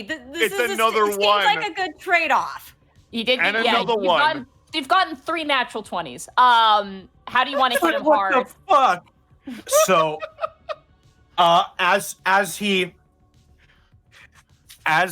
tries to thrust forward with his hand, man, I'll just say, I guess you weren't watching the fights, and I'll thrust the bottom of my sword. I'll thrust the very bottom of the hilt of my sword into this guy's temple, and I'll just knock him right out. He's still up. He is still up. Oh, you smack him in the face. It was a crit, so I wanted to let you flavor how good the hit is. Okay, I thought he was down. He staggers backwards and crashes onto the ground and flips back onto his feet, but he definitely got hurt. He is not looking great. All right. Okay, yeah, that's my turn. The fight pit. Gravel Teeth goes to charge you again. He's gonna bite me, isn't he? That he's definitely going to do something. That's a soft 20. Oh. No. Be gentle. You know what? Just for flavor, because you said that, you take... No! 7 points. No! You take 7 points of damage as he bites down on your shoulder. Ow! Who the fuck bites? What are you, Mike Tyson? Get off me!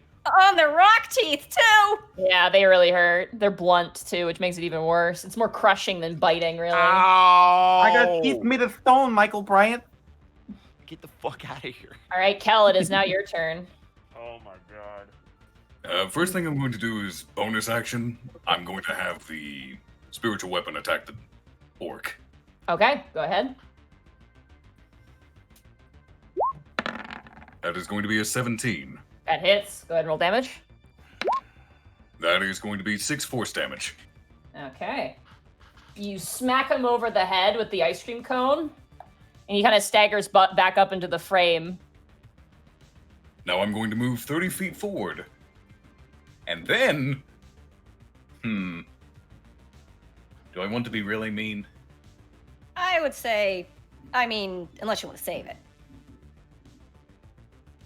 We You know, do have orcs- what I think is, well, I'm not going to say what I think it is, but we do have a thing in the cage to maybe contend with. Yeah. But it's kind of helping you right now, so... Orcs aren't very wise, so... Ding dong. DC 13 wisdom save. Toll the dead. Unfortunately, 19. Natural Of 19. course. Yeah, sorry. Then nothing happens. Gong. It's like the fight ring bell.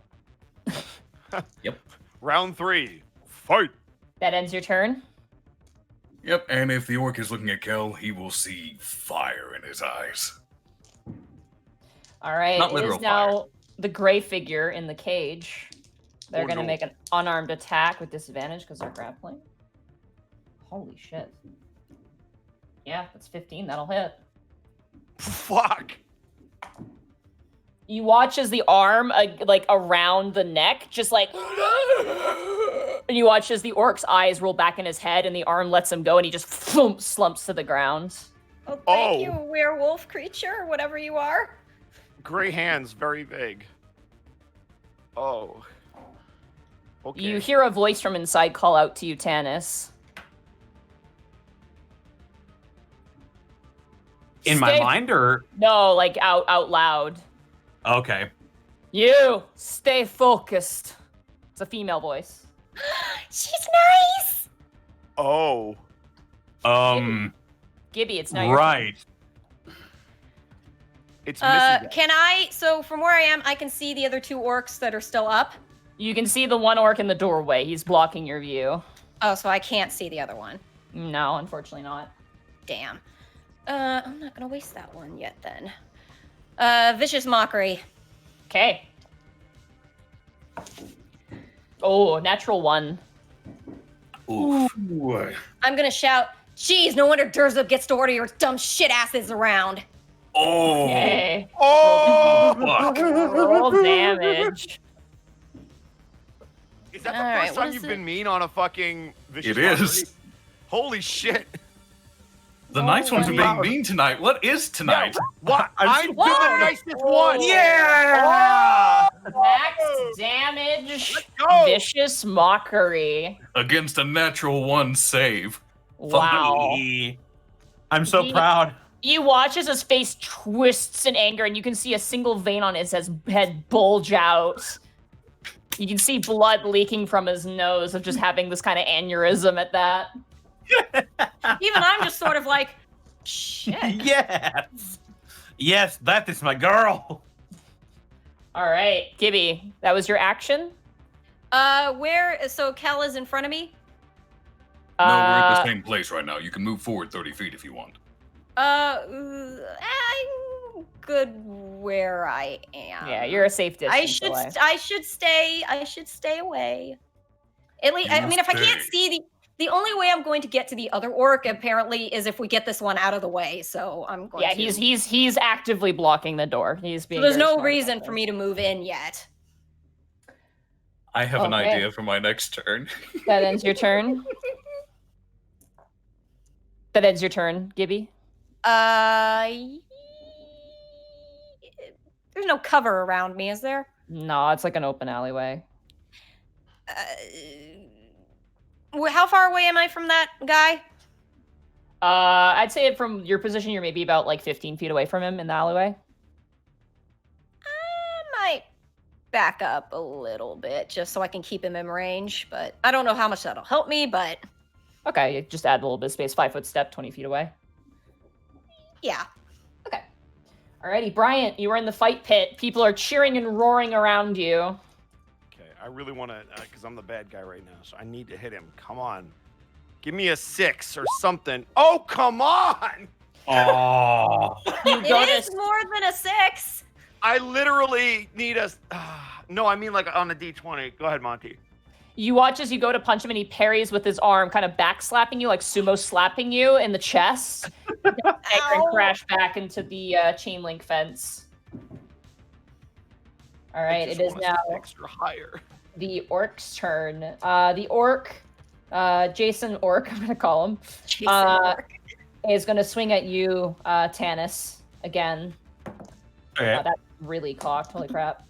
That is going to be a 17 to hit you. That does not hit. Okay. He goes to swing at you, and you manage to nimbly dodge out of the way. Oh, I love being a Kensei.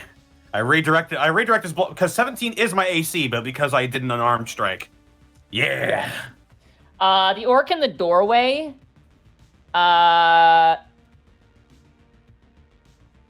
He's got a lot of stuff going on right now in his life.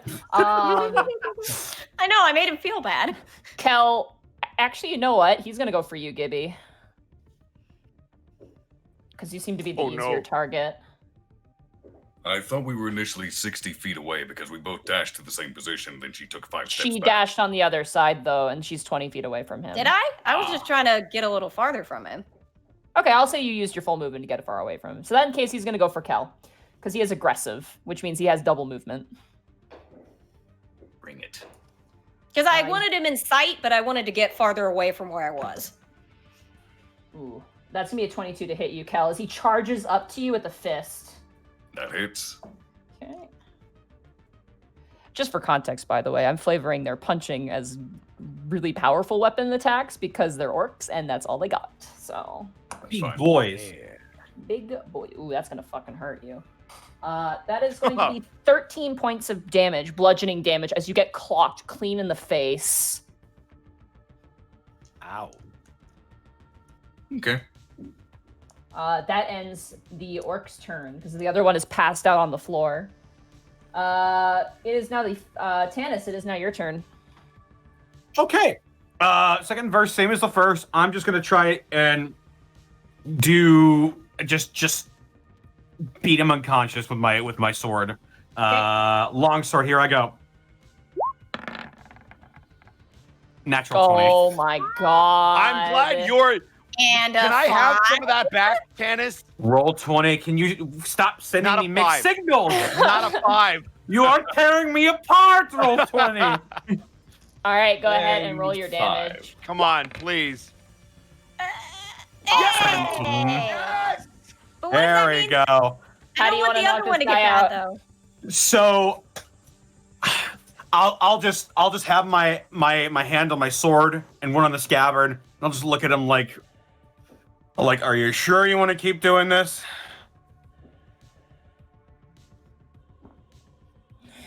He just kind of roars at you.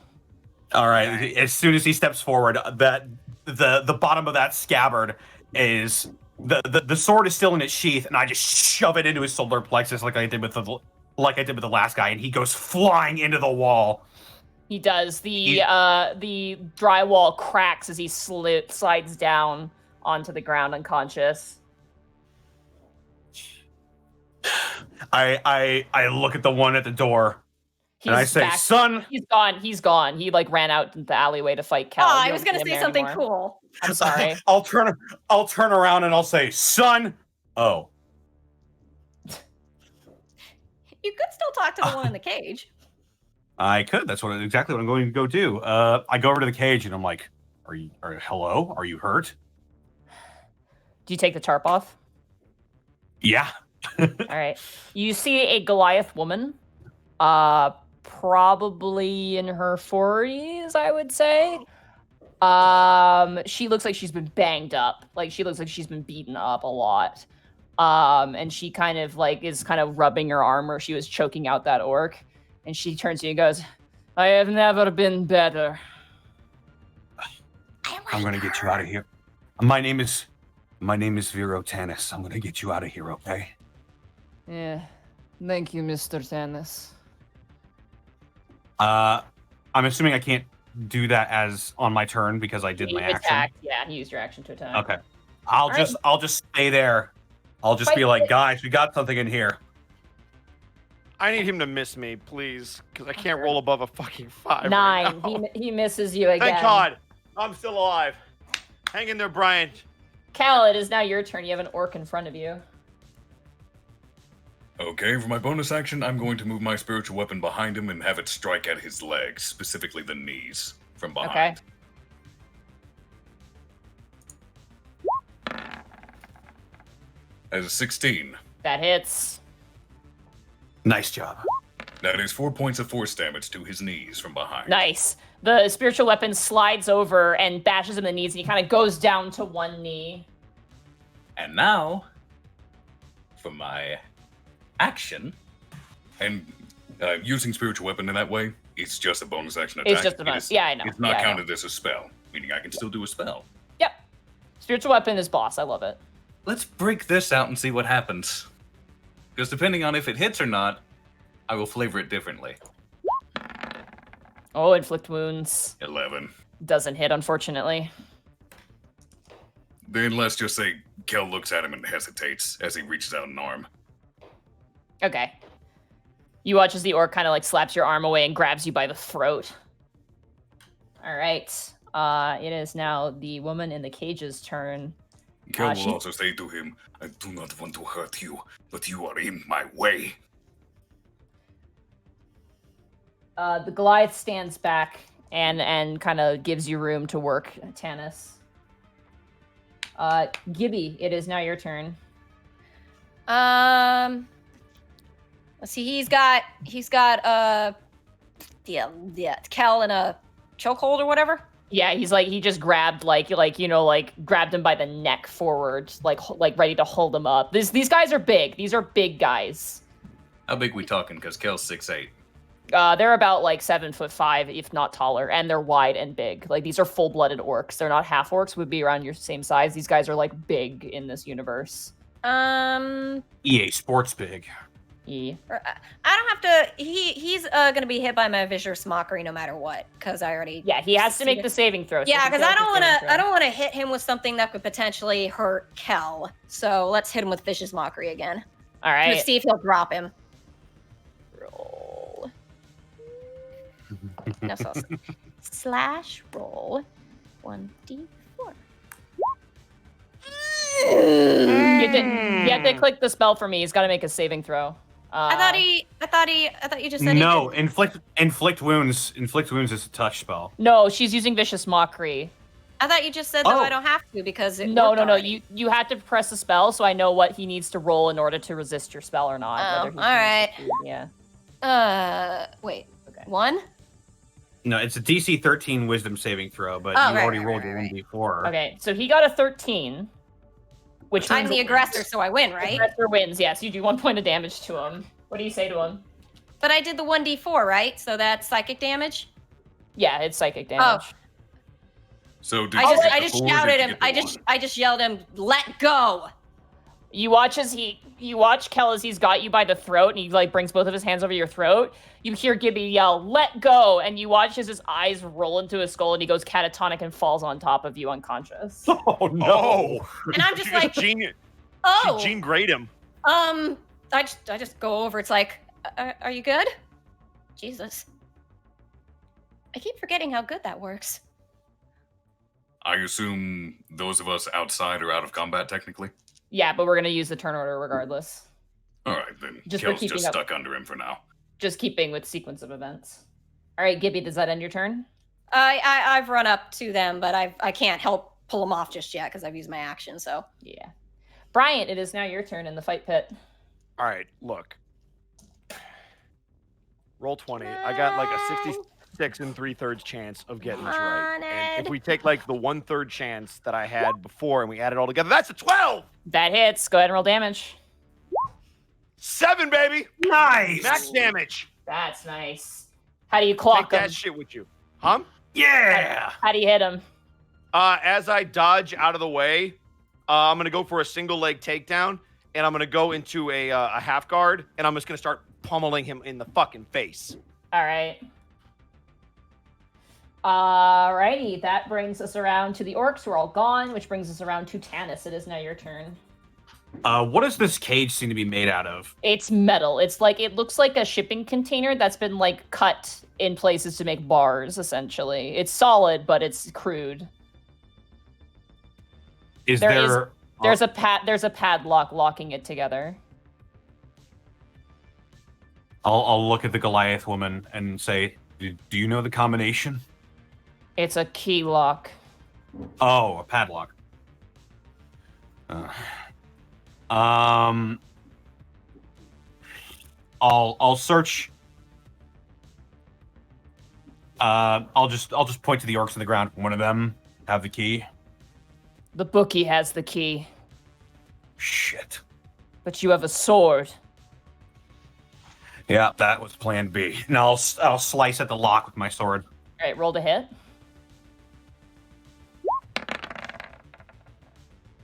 Okay, roll damage. 24. I was gonna laugh if that lock rolled better than you. Okay. You swing down on the lock and you manage to break off part of it, but it needs to be hit one more time. Can I bonus action unarmed strike it? Try to break the rest of it off? Sure. Here I go.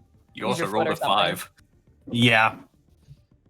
Most of my unarmed offense is utilizing my sword in some way because of McKenzie. So I'm just like bashing at it with a pommel of my sword. Unarmed strike's gonna be a 16. That hits. Go ahead and roll damage. And that'll be 7 bludgeoning. You take your foot and you bash the door, and the padlock falls to the ground, and the door opens, and the Goliath kind of leans down through. Unfortunately, I was supposed to get art of her. I don't have art of her right now, but she basically is around 40 years old. She has similar Goliath markings. One of the things that is sort of notable on her is, I have to just look at her here because I do have sketches of her. She has kind of angular, kind of square-like markings. One that kind of runs around the head, kind of almost like a halo, but that's like on the skin. She has a square marking that goes from the bottom of her jaw down her neck and stops around her Adam's apple. And she's got dark lipstick on, like almost like black or gray, deep lipstick. White eyes with no pupil. And she's very muscular. This is a very fit Goliath. And you see she's wearing a uniform. She is wearing a like a police uniform with a pauldron and with a set of armor in the front, and a long kind of like jacket, almost military-esque style police jacket. You watch as she steps out. And I'll help her out. I'll like grab her hand and I'll pull her out. What's her name? She smacks your hand away and goes, "I am not a damsel in distress. My name is Avulaga. Officer Laga." Avulaga. Yep. Do I know that name? Where are my notes? Necromancy division. Necromancy division. As soon as you said female Goliath, I'm like, all right, undercover, got it. Yep, I had a feeling. That was well played, Monty. That's a good plot seed. And you are hurt, and I'm Vero Tanis, Prince Division. All right, that ends your turn. Yep. It is now the fight pit turn. Ah, shit. Come on. Just get me back around to my turn. Let's go. Natural 20. Oh, fuck. Oh, no! Right, I think I have 13. I use my grave cleric powers to make that a regular hit. There's a wall in the way. Cash Come in on, your I need you friendship to roll a 1, dice. Monty. Just roll a 1. Just roll a 1 for me. 8 points of damage Okay. to you. Okay, so let me take that off what I have. So 13. So you're down to 10. 5. He's down to 5. 5, because I already got hit for 7. Alrighty. That ends. He grabs you, like he grabs your neck and grabs your your feet, and he grabs you and he throws you down on his knee, and you slide off and crash to the ground. Ooh, you got baned. Ow. Cal, it is now your turn. It's going to take my full action to get this guy off me, isn't it? I'm gonna say no. It's just for flavor. You just kind of roll out from underneath him with your movement. All right. Then I'm going to move forward towards the door. How close can I get? You can get right there. All right. And that does not take a dash? No. I'm gonna sneeze. Don't do it. It was untight. You're too late, Connor. I already did it by the time you told me no. Hey, as I get in the door, do I see Tanis and do I see the Goliath woman, Avalon? Yes, you do. You see the both of them. The Goliath woman is very tall. She's 6'8". And you see said them she currently. looks hurt. She looks like she's been fight. Like she's not like bleeding or dying, but she looks like she's probably been beaten up a couple times. But she's like kind of rolling with it. You know what I mean? Like she's not too bothered by it. It's just like part of what's going on in her life right now at the moment. Then, well, I wish Kel wouldn't do this because it's a wasted slot. But Kelvin Kel, he's gonna cast Healing Word on the Goliath. Okay. She gains 5 hit points back. Wait, no. She gains Life Cleric. Yeah. 8. She gains 8 back. Nice. She kind of takes a deep exhale and turns to you and goes, "Thanks." Gelzurin, Prince Division. We need to get you out of here. Tanis, good to see you all right. She kind of looks quizzical. She doesn't quite understand why you guys are here. All right. Gibby, it is now... Oh, wait, no. It is Avu's turn. Avu steps out and goes, "We need to get out of here." Can we reply? Yeah, absolutely. Our compatriot is currently fighting in the pit. Leave him. It's not worth it. Let's get out of here. I mean, not wrong. You have just rattled the bee's nest in ways you cannot fathom. You need to get out of here now. We all do. What about Bryant? He is a human in the Fiend District, surrounded by people that dislike humans. You Well, they guys haven't- go. I'll get him out of there. You are target number 1 because you just cost their boss a massive amount of money. You Can two I- Means go. I am the best. Can I hear this? Which means I am the best Oh, yeah, you're there. distraction. I'm gonna shout. I think Tanis and her should go. Me and you, Kel, we should go back for Bryant. You should definitely not stay. You go with him. I will get Bryant. Meanwhile, in the fight pit, Bryant, it is now your turn. Hey, I don't know what's going on. All right. So first of all, roll 20. I need to hit. So that's the key right now. The strategy is hit this motherfucker. So roll 20. We're gonna hit this button, and I need you to work with me. Above a 5. That means 6 and above. Thank you. I'll take the 13. That's That gonna hit. hits. Go ahead and roll damage. Now, yes, ladies and gentlemen, if I can just hit him with max damage, this motherfucker's going for a ride. Let's 6. go! You don't get the +3. That's a natural Oh, I 20. get the You roll. 3. You get 6. He's got 1 hit point left. Fucking damn it, I needed a 7. Oh, I needed max damage. Fuck. All I right. believe. But I still believe. All right, Tanis, Jesus, it is it's now your 5 turn. to You guys 1. can, Ugh. you guys can continue your conversation for a little bit until I cut you off.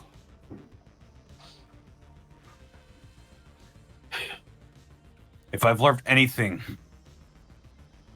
from being a little shit when I was younger, it's how to run away from people. Go. I'll get Bryant. Tanis, you're already messed up as it is. I don't think we need to risk you I'm going fine. back. We should be regrouping. We can get your friend later. We can't just leave him here. What good would it be if all of you get captured and him as well? Then you're all on the shit list. Where is the entrance to the fight pit? Is it through It's that side door? across the alleyway to where you guys are in the shed right now. Like, is it a door on the outside that leads directly into the pit where we could just shout to Brian? Yeah, it goes right into the bar in the pit. Yeah, it's where the bookie comes in and out. So, as you guys are having this conversation, you watch as Avulaga kind of digs through a bunch of the lockers and finds a giant long sword. And she just takes it and goes, "There you are. Mwah. Nice." Shink. She sheaths it in her back. Then we're going to be passing by that door anyway. Technically, if we go in the door that we came in just now, we wouldn't. We'd be out in the alley. Yeah, Well, no, and there's a door across the way that leads to the shed outside. Where do we park the car? I think You we guys took didn't the bring a train. car. No, we parked it outside the Fiend District because we can't bring the car into the Fiend District. Yeah, we're also Yeah. So selling how clothes. how far into the Fiend District are we at this moment? You guys went the farthest way in. This is like actually no, We're this on one's the coast. closer. You guys are on the coast, yeah. You guys are right near like as far in as you could possibly go. So about estimation about how far away from our car would we be? In I terms of imagine just we parked right outside. in walking distance, like a really long time. If you guys were to Okay, run, okay. maybe an hour of straight running. Nope, never mind. All right. Fuck that then. All right. Dimension door, clearly. Go ahead for it, Connor. Do it. All right. Fight pit time. Oh, shit. 1 hit point. Come on, miss. Come on, miss. Miss, let me just kick you in the face. I'm not fucking kidding you. I just rolled another natural 20. Oh. Fuck. Oh, That's it. I'm sorry. No, that's all right. Alexa, stop trying to be a player in D&D. Go away. I have no idea why she keeps doing. You take 11 points of fucking damage. Oh, yeah, gone. Gone. Yeah, you get punched so hard in the face, the world goes black for you. And combat is over now.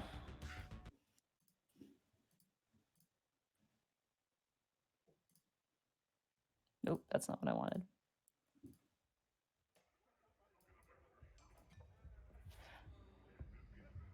You guys on the outside, as you're standing in the shed, you hear a ding, ding, ding, ding, ding bell go off inside of the bar. That must be him. That could be good or bad. We need to see. I guess who's ever closest go peek. Kel's going to go to the door that leads to the pit. He's going to look in immediately. All right, roll a perception check as you peek through the door. Perception. Yeah. That is going to be a soft 20. Soft 20. Nice. Okay. You watch as Durzub and this other orc are watching as, like, they're right on the edge of the fight pit. And you watch as they drag out Bryant's unconscious body next to them. And you How see the far away orcs. are they? They're about, from where you're standing right now in the fight pit, they're about 30 feet away from you inside the building. Okay. You watch as the two of them are caught up in conversation, and you see the older orc is arguing with the bookie, and the bookie's pointing to the back, and they're all kind of talking. And you watch as Durzub flips Bryant onto his stomach and pulls out like zip tie, like handcuff zip ties, and just cuffs Bryant's hands behind his back. What So are you only his saying? hands are cuffed. Yeah, the back of his hands are cuffed, yeah. This is potentially really stupid, but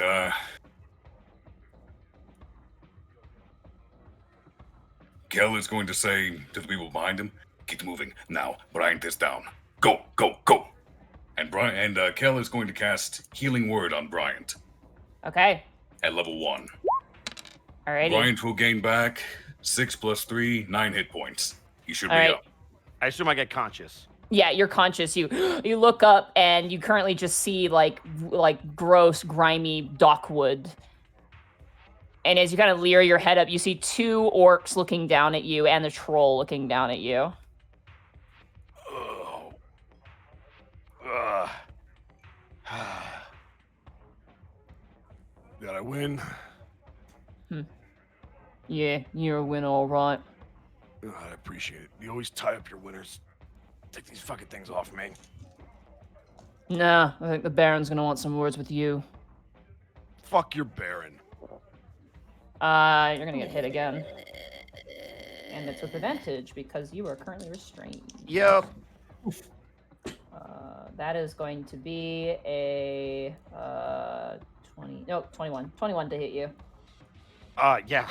You just got healed. You take 11 points of damage. He's out again. As Durzub just takes his foot and just right on top of Bryant's head, knocking him out. Well, that goes out of my normal HP, so I'm at... Cal, what are we doing? Bryant is surrounded. They just knocked him out again. He's Can't tied up. We Did I cannot hear them leave saying him. about the Baron? Yeah, you hear them talking. Actually, no, you're 30 feet away. You don't hear anything. You just see Bryant stir and then immediately just get curb stomped. He is handcuffed. He is surrounded by trolls and orcs, and he just got knocked out again. I don't think there's anything we can do for him right now. If we go in there, the entire bar will be on us. We are only 4. We will have to regroup, as much as I Can we don't want to do it. Can we try Durzub? He's the He one likes who knocked me. Bryant out. I know, but he likes me. Maybe. That only goes so far. He's a man of Is the there- organization first. Is there like a ladder on the side of this building? No, there is not. Shit. Fuck. I'm not monk enough yet. I can't do that.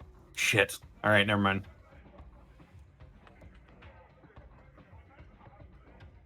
I don't want to do it, but we don't stand a chance going in there. Brian, as you're kind of face down on the ground, bleeding out of your nose, you watch as the older orc goes, "Where is the other one?" And the younger orc goes, "I sent my boys to go get the elf." You're not gonna catch him. Hey, shut the fuck up! Durza steps on you again with advantage. That is going You to be gotta stop doing a this. 22 this time. Yeah, that hits. That is going to be 10 points of bludgeoning damage to you as he steps on your Okay. head again. You were already at 0, weren't you? No, was his- this is that was coming out of my his- actual well, hit that was- points. Yeah, this is That the was actual the hit fight points. ring. Oh, This is the time. This is where like you start doing the death saves.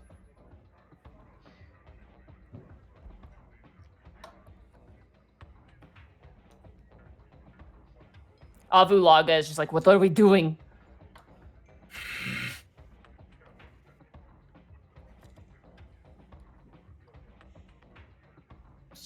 Above looking game, it's in like there, I We can't just.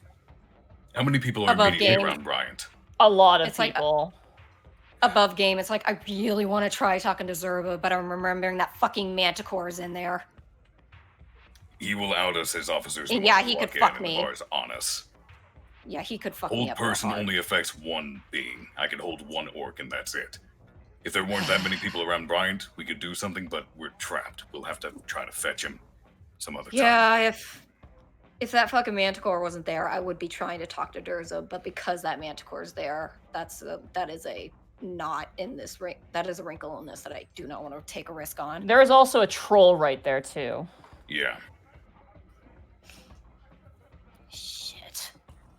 I suggest we get moving. We will have to come back for him after we've regrouped and healed.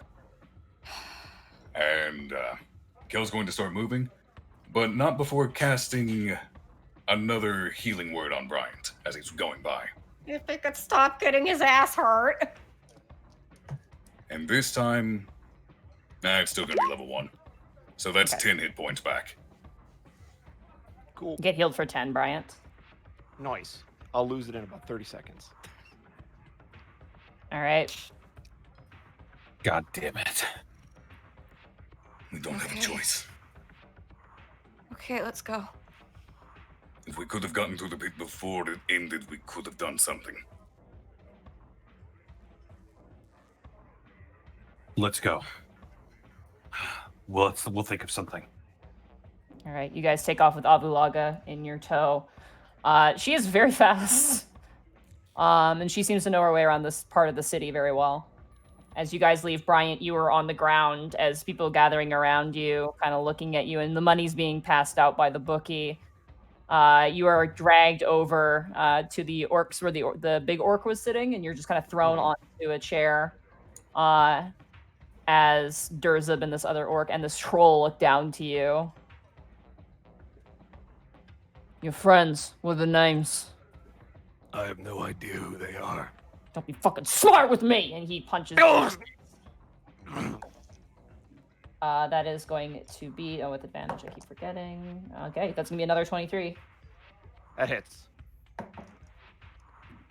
9 points of bludgeoning damage to you. What'd I tell you, Kel? Hey, you still have 2 that I gave you. Yeah. He kind of squats in front of you and looks to your face and goes, "You're not exactly in the proper position to be negotiating right now, friend." Hey, let me tell you something. They're already out of here. You're gonna do whatever the fuck you want with me, so either kill me or shut the fuck up and get out of my face. Mouthy bastard. Take these cuffs off, I swear to God, I'll beat the shit out of you. I will take him to the Baron. Gentlemen, you hear another voice kind of call out. About those strangers that seem to have made a disturbance in your lovely establishment. Brian, as you turn your head, you see the Manticore currently standing. Son of a bitch. Ooh, good call. I didn't go running in there. And they look down and they go, who the fuck are you supposed to be? A man with information. Oh, so now he's selling information. I should have killed him. All right. Kel wouldn't, though. Meanwhile, the rest of you guys run into the city streets and make your way into the city in the night.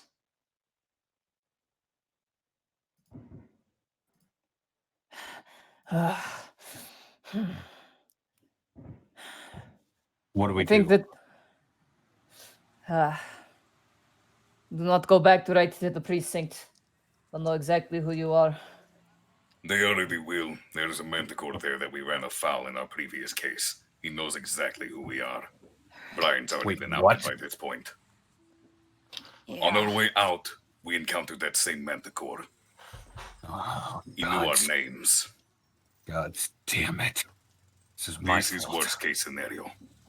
It's not your fault, Tannis. No, it's my fault. I let my anger get the better of me again, and it got people I care about in trouble. God damn it! Then we'll get him back and you will apologize to Bryant, okay? If he's not already dead. You watch as Abulaga is just kind of looking around at the streets, just trying to get her bearings. I have funny questions for you. Prince Division, what are you doing poking around in Baron Dromar's territory? We're on a case. To speak plainly, the trolls have taken a prince and are using him for the blood trade. They are working. I do not know if the Baron knows of this, but we're trying to get that prince back. By The gathering bride is information. involved. Correct, the bride of the Bridge Gang. Abulaga kind of narrows her eyes. Myself and my partner on a sort of case, I suppose, in investigating Baron Durmar, but specifically someone under his umbrella, I suppose. Avulaga. Yes, Officer Laga. You said necromancy division, correct? Yes, I am Necromancy Division. And my partner look- is Ryer Fenton. We know. I look towards Gibby. Wait, above game, do we That know was the about... werewolf that attacked you. I but- told you that was my theory, so So we do know his name. you do. I've said it to you, and And we've I been heard and I it know before. he's a werewolf. It's my theory. That's You the told me theory. this Yeah. theory that he's the one. Yeah, when we were sitting having lunch, that's when I told all of Okay, you I'm guys. trying to remember that. Yeah. Yeah. Yeah, last I session. basically said, hey, I think I know who's coming after you. I left a note of the Necromancy Division. It's Ryer Fenton. I think he might be a werewolf. The hair description matches. There you go. Okay, yeah, I'll look at her. It's like, yeah, he's a werewolf, right? Yes, he is. She kind of looks at you a little bit, like, confused. Who told you this fact? Oh, nobody, but I think he attacked me. She kind of looks, she leans down to you. This is a very tall woman. She kind of leans down to you and looks at you in the face. She kind of leans back up and goes into her pocket and pulls out what looks like a long piece of paper. And she puts it in front of you and kind of blows on it. And she goes, "Ah, you have gone and touched door. You broke into our office. That is why he tried to hunt you down." Well, I mean, Technically, that was I touched You the don't know door. that. You guys don't know that he broke in. You don't know that. never mind. Rewind. Well, Officer I- Gibby, Officer like, I'm Gibby ju- I'm touched just the gonna- door, but did not go in. It would not open. It was locked. Yeah, No, I someone only went touched in. it. Someone touched door. Someone went in. We hunt you down. It was not Officer Just look. Gibby. I just look at Gibby. You didn't go in there, right? No. Wait, Bryant Did was the you one go who in, told us Cal? the theory. No, and Bryant's Did the you one that go told in, us the theory. Tannis? I didn't go. I am I have washing an my idea. hands of all of this. Yeah, I just think want to I know. who did. I just want to know. It was Bryant, wasn't it? I mean, I don't know who else. God damn it. He was asking around. He's the one who really seemed adamant about talking to you people. Why? He I don't was know. having issues of these All spiritual right. sort.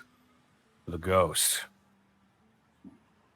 He wanted to talk to you about that, when he also wanted to That's- talk to you about Officer Gibby because That's not Every important time- right now.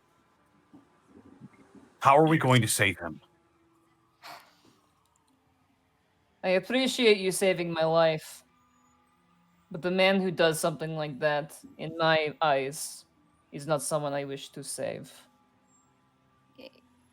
He's part of the reason we did save you. He wasn't doing anything wrong trying to go into the necromancy division. He just wanted some answers. he wanted to help himself and he wanted to help Officer Gibby, who has been haunted by undead presences for a while now. That is our doorknob. You are cursed now. Cool. Well, you know what? Let's figure that out later. I don't care. Here, Sure. you watch as she reaches into her side. It is late. This is a safe house address. You go here, you rest, you go home in the morning. You understand me? I'm not going back without him. But thank you for the safe house. She hands the address off to you, Gibby. As for the ghost problem, I hate to say it, that you're gonna have to figure that out yourself. We deal in necromancy. We do not deal with just ghosts.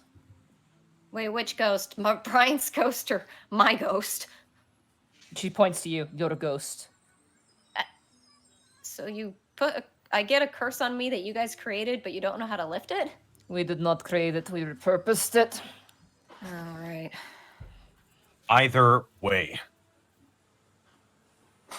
Michael Bryant may be an inquisitive, standoffish asshole,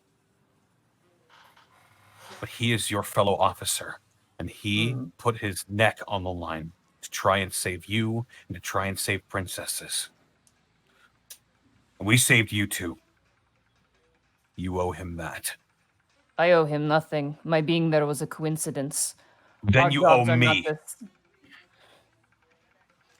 And don't even try to deflect. I just gave you a safe place to go. In a town where everyone wants you dead. I think my debt is fucking paid.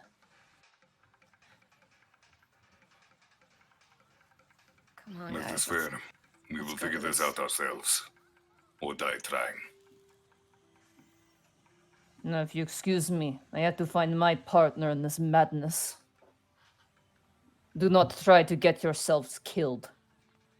And she turns and walks away. That is beyond our control. And we both know this. I bid you good evening. All right. How far is this address that I got? It's about 5 blocks away on the opposite direction of the fight club. What are we Guys, doing? let's get to this safe house first and then figure things out. I don't want to be out in the open. He was tied up. I don't think they're going to kill him immediately, or they would have done it while he was unconscious from the fight. They did say they wanted to take him to the Baron, which might give us more We time. didn't hear but- that. Oh, we didn't? I thought No. you heard him talking.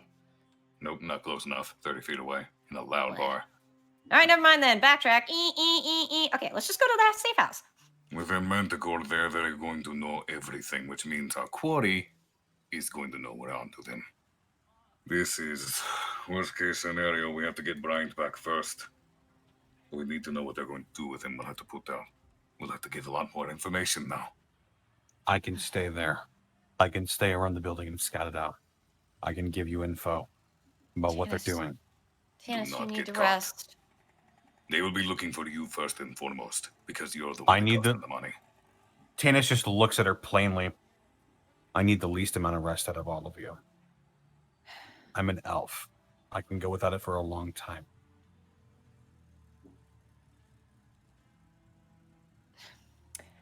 Did you take any actual damage? Outside the A fight? little bit. A little bit. Just a little, but I'm fine. Then Kel's For the going to most place part. a hand on your shoulder and cast Cure Wounds. Oh boy. You gain 10 hit points back. I'm very much up to full.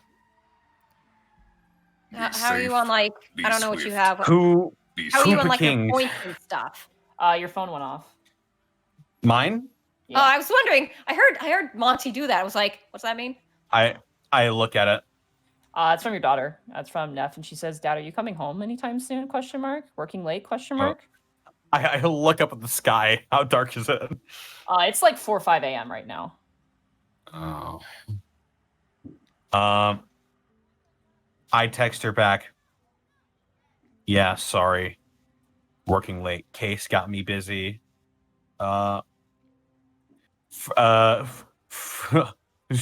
Just Case got me busy. Frowny face emoji.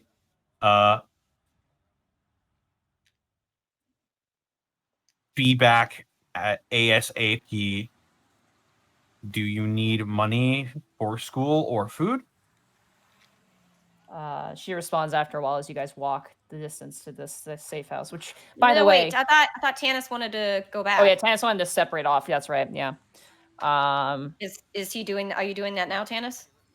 Yeah, I'll probably figure out a way. I'll go to like the nearest building and I'll like scale up the ladder and I'll just Wait. Okay. do my own. Before you go, I'm going to catch your arm.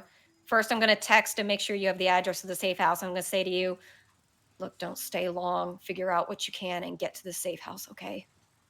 I'm not going to do anything stupid. Okay. Then I head off with Kel. Okay.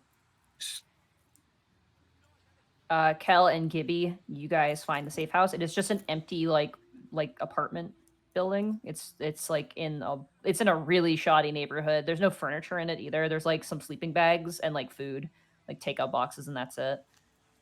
Like eatable food or like old food? Oh no, like food that's like they're empty. They're in the Ew. garbage. Yeah, there's nothing to eat here. But it's somewhere to rest in the meantime. Tannis, as you kind of perch on top of a building to look down on the bar, you get a text going back saying, "No, don't need anything. Made eggs tonight for food. See you soon, I guess." Kay, love you. And if I can, if the stars are out tonight, I'll just take a picture on top of a roof and just text it to her. Not this district. A little too smoggy at times. Yeah, beans. Brian. Goddamn beans. Yes. It's like the worst part of it all. You have a bag over your head, buddy. Oh, good. Can I breathe? Oh yeah, you can breathe. Okay, that's better.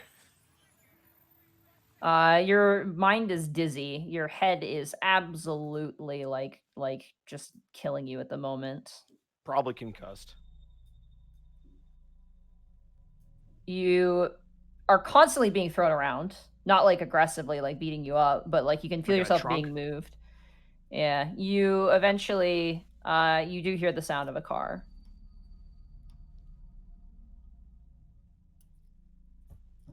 And eventually, everything kind of comes to a still. And the trunk opens, and you can smell like diesel and gasoline. Mm-hmm. And you are not so comfortably thrown onto someone's shoulder. And right in the stomach, just boom, right in the stomach. As the bag is ripped off your head. You see now about 10 orcs.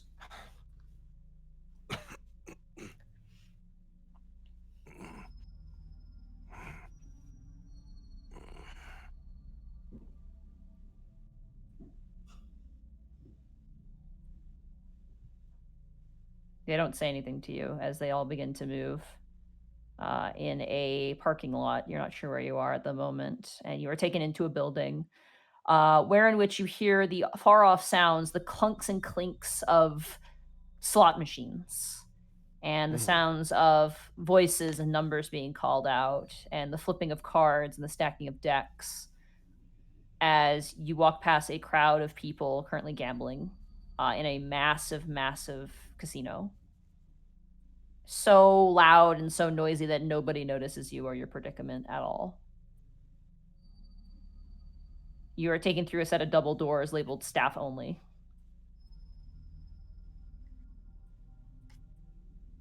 And you are brought to an elevator where Durzub, the other older orc, and another orc get into. By the way, at this point, 3 of the orcs are badly injured. They look extremely banged up. Nice. Get fucked, idiots. Yeah, fuckers. You go up the elevator for what feels like hours almost. Time is just so long here. Until eventually it stops and the doors open. And you are ferried over. And you walk down the hall. And you watch as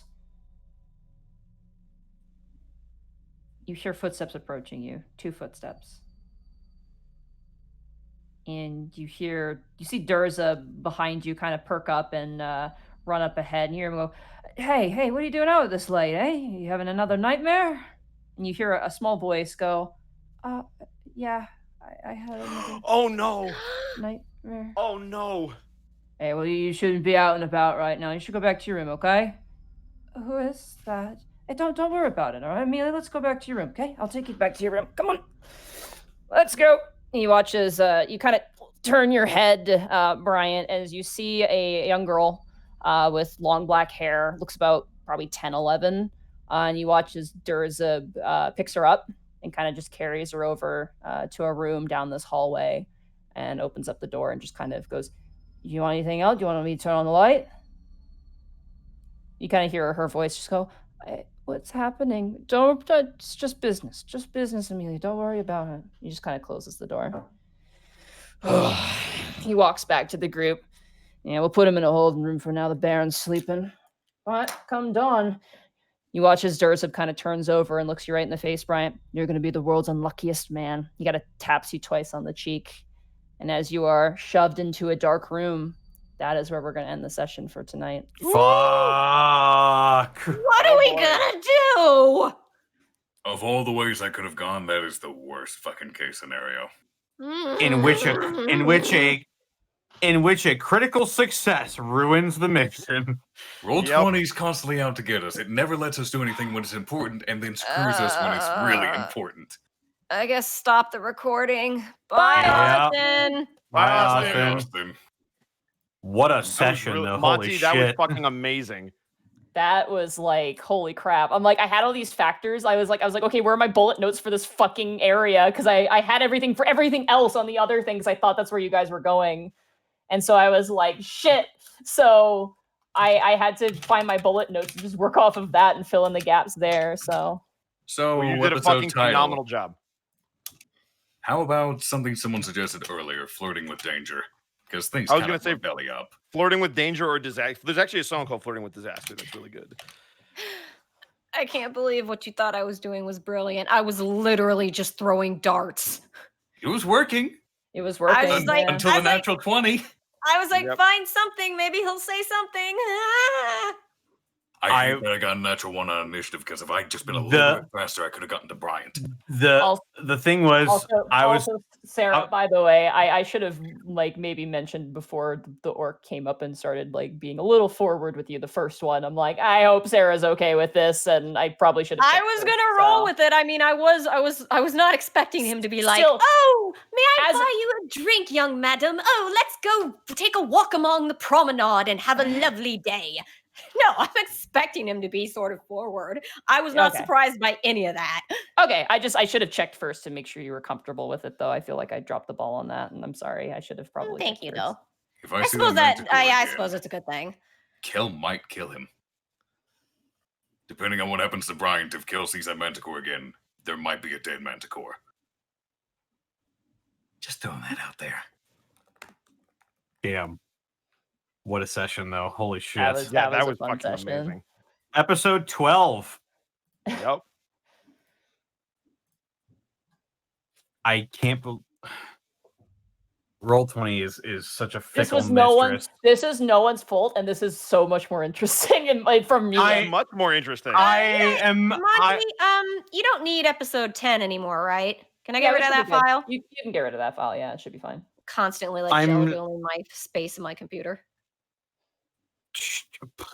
This is more interesting, but it's stressful and anxiety-inducing because we fucked up. To be Which fair, is really what good could for we have done entertainment. What could we have done differently once he knocked the guy out? Like we did everything right. If there was this outcome is the result of a die roll. Yep. Yep. And honestly, it's I couldn't be happier. This is fucking Honestly, amazing. Ed, I feel like you should like just buy your own dice. Like stop It's- using it's- Roll20. It's the result of one die roll, because I'll say right now, I was going to beat him up a little bit and then let him win. But then you rolled it, and I was like, you can't just not hurt him. I'm like, you just rolled this damage. Yeah, I can't just not hurt him. It was because I'm like the best thing you can do is knock him out, but that's what counts for the fight loss. That's the so it's like guys, I'm gonna put a meme. I'm gonna put a meme in the meme channel. Oh no. It was so look. It was so good. Oh no. Thank you, Phil. Oh Damn. no. Oh god. I should actually say 10 is not realizing how badly he just fucked Bryant. Yeah. the butterfly effect. I'm a is bad massive. man. Oh fuck. I'm a bad man. Yeah. I'm a bad man. Bad moves. Oh god. I was rolling like shit today too, though. To be fair. Oh, we all rolled like garbage. Yeah, Hey, I was you rolling got a taste of the I 10th don't- division. Hey, I don't to think be you- fair, Monty, though, you knocked I don't me the think you fuck understand. out at the end.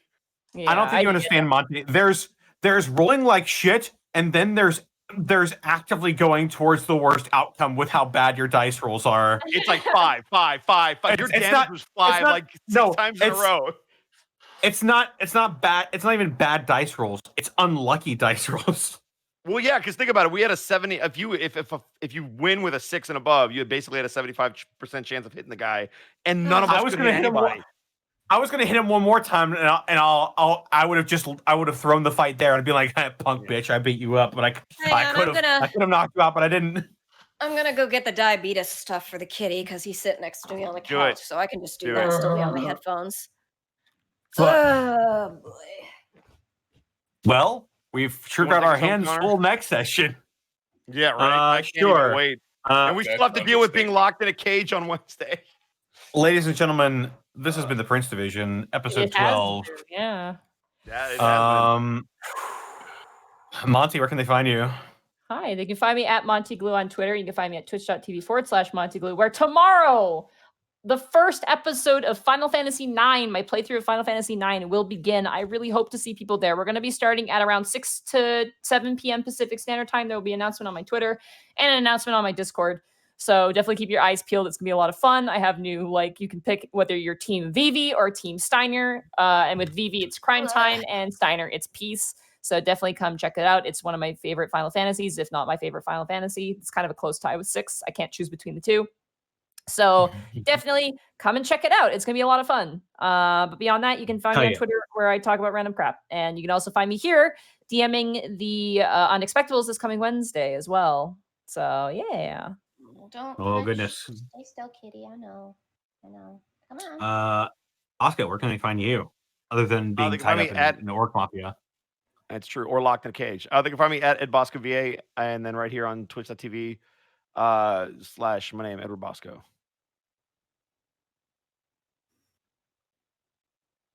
Yeah. Woo! Arkolf.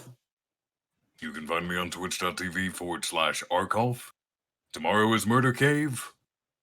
And then after that, I'm probably just gonna sleep for a long time. Then maybe stream when I can. Man, that sounds so good. By the way, Arcov, I think we should probably wait till tomorrow. Oh, shit. Considering the time, we'd have to do it during. We'll discuss that after.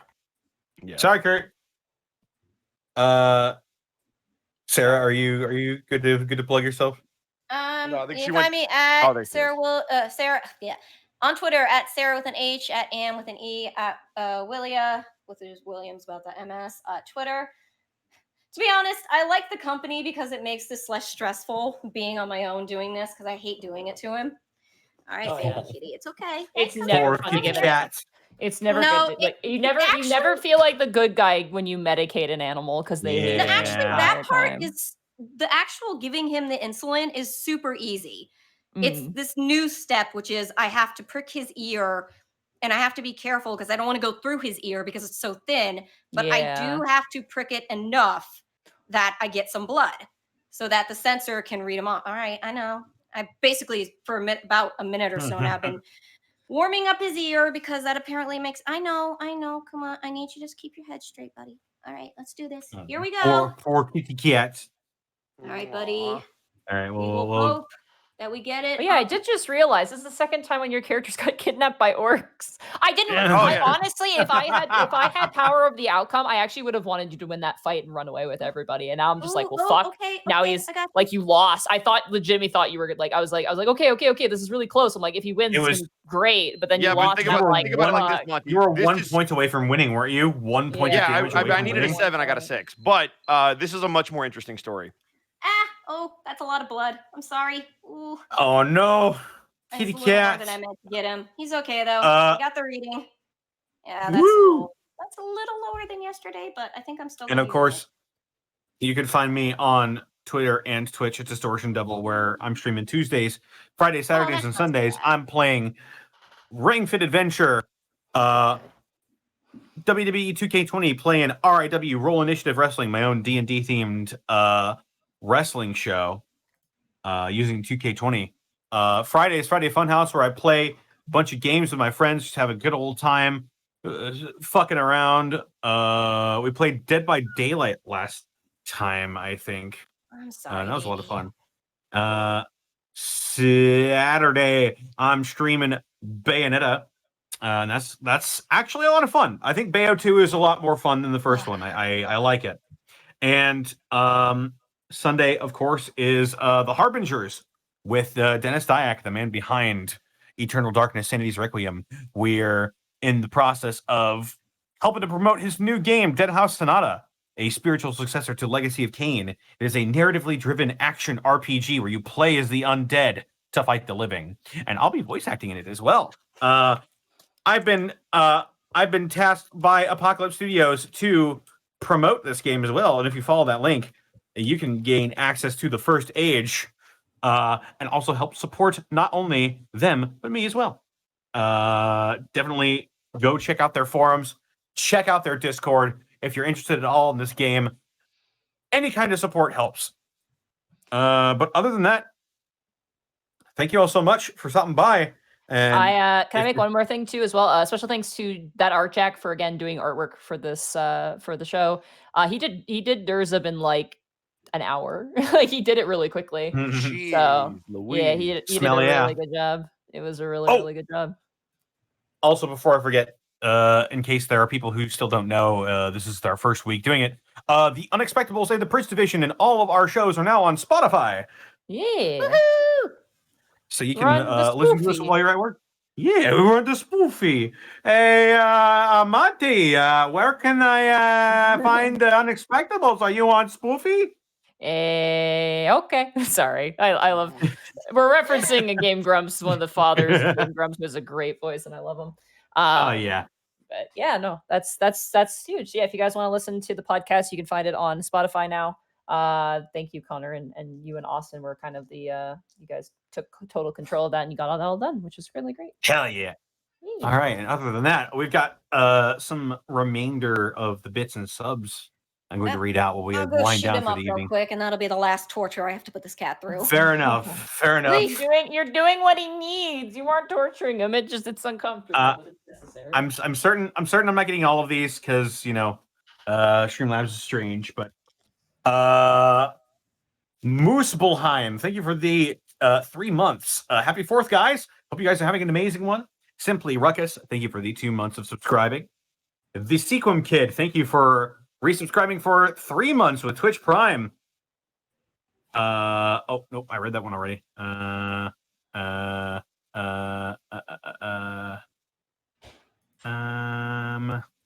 Here we go. Survivor, thank you for subscribing with Twitch Prime. Thank you so much for joining this on these wonderful adventures. Zacko Duo, thank you for getting a tier 1 sub to Flying Squirrel 69. Daver Boy, thank you for the 100 bits. Hype Train, choo choo. Knack 287, thank you for the 95 bits. I'm going through some tough times right now. I wanted to show you all my thanks for being a relative constant in the week. Thank you all from the bottom of my heart. Well, thank you for stopping by every Wednesday and Saturday and Friday if you show up to the art streams for these wonderful streams we have. Bell X thank you for gifting 5 tier 1 subs to the community. Jade Vex State, thank you for gifting a tier 1 sub to Ultra Bub. Hey! Rand Cossack, yeah, Ultra Bub draws the berries. They do. Rand Cossack, thank you for the 100 bits. Here's to our favorite punchy pugilist person, Vero. May your punches forever pound true. Ba, ba, ba, da, ba.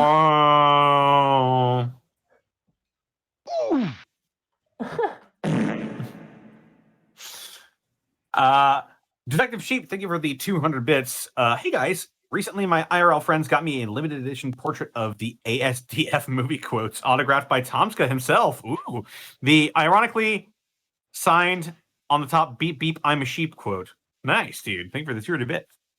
Obsidian Cyrex, thank you for the 500 bits. No message, just bits. Same thing with Obsidian Cyrex again later on in the night with the 1,000 bits. Thank you so much for the 1,500 bits combined. Mr. The Shrew, thank you for giving a tier 1 sub to Wedward. Daver Boy, thank you for the 100 bits. Sorry, guys, the kobolds used up all the good rolls on Saturday. Yeah, apparently. No wonder. And Peter Piper, the portable pen, thank you for the 100 bits. So, Bosco, why do you always end up getting captured? First Remy, now this.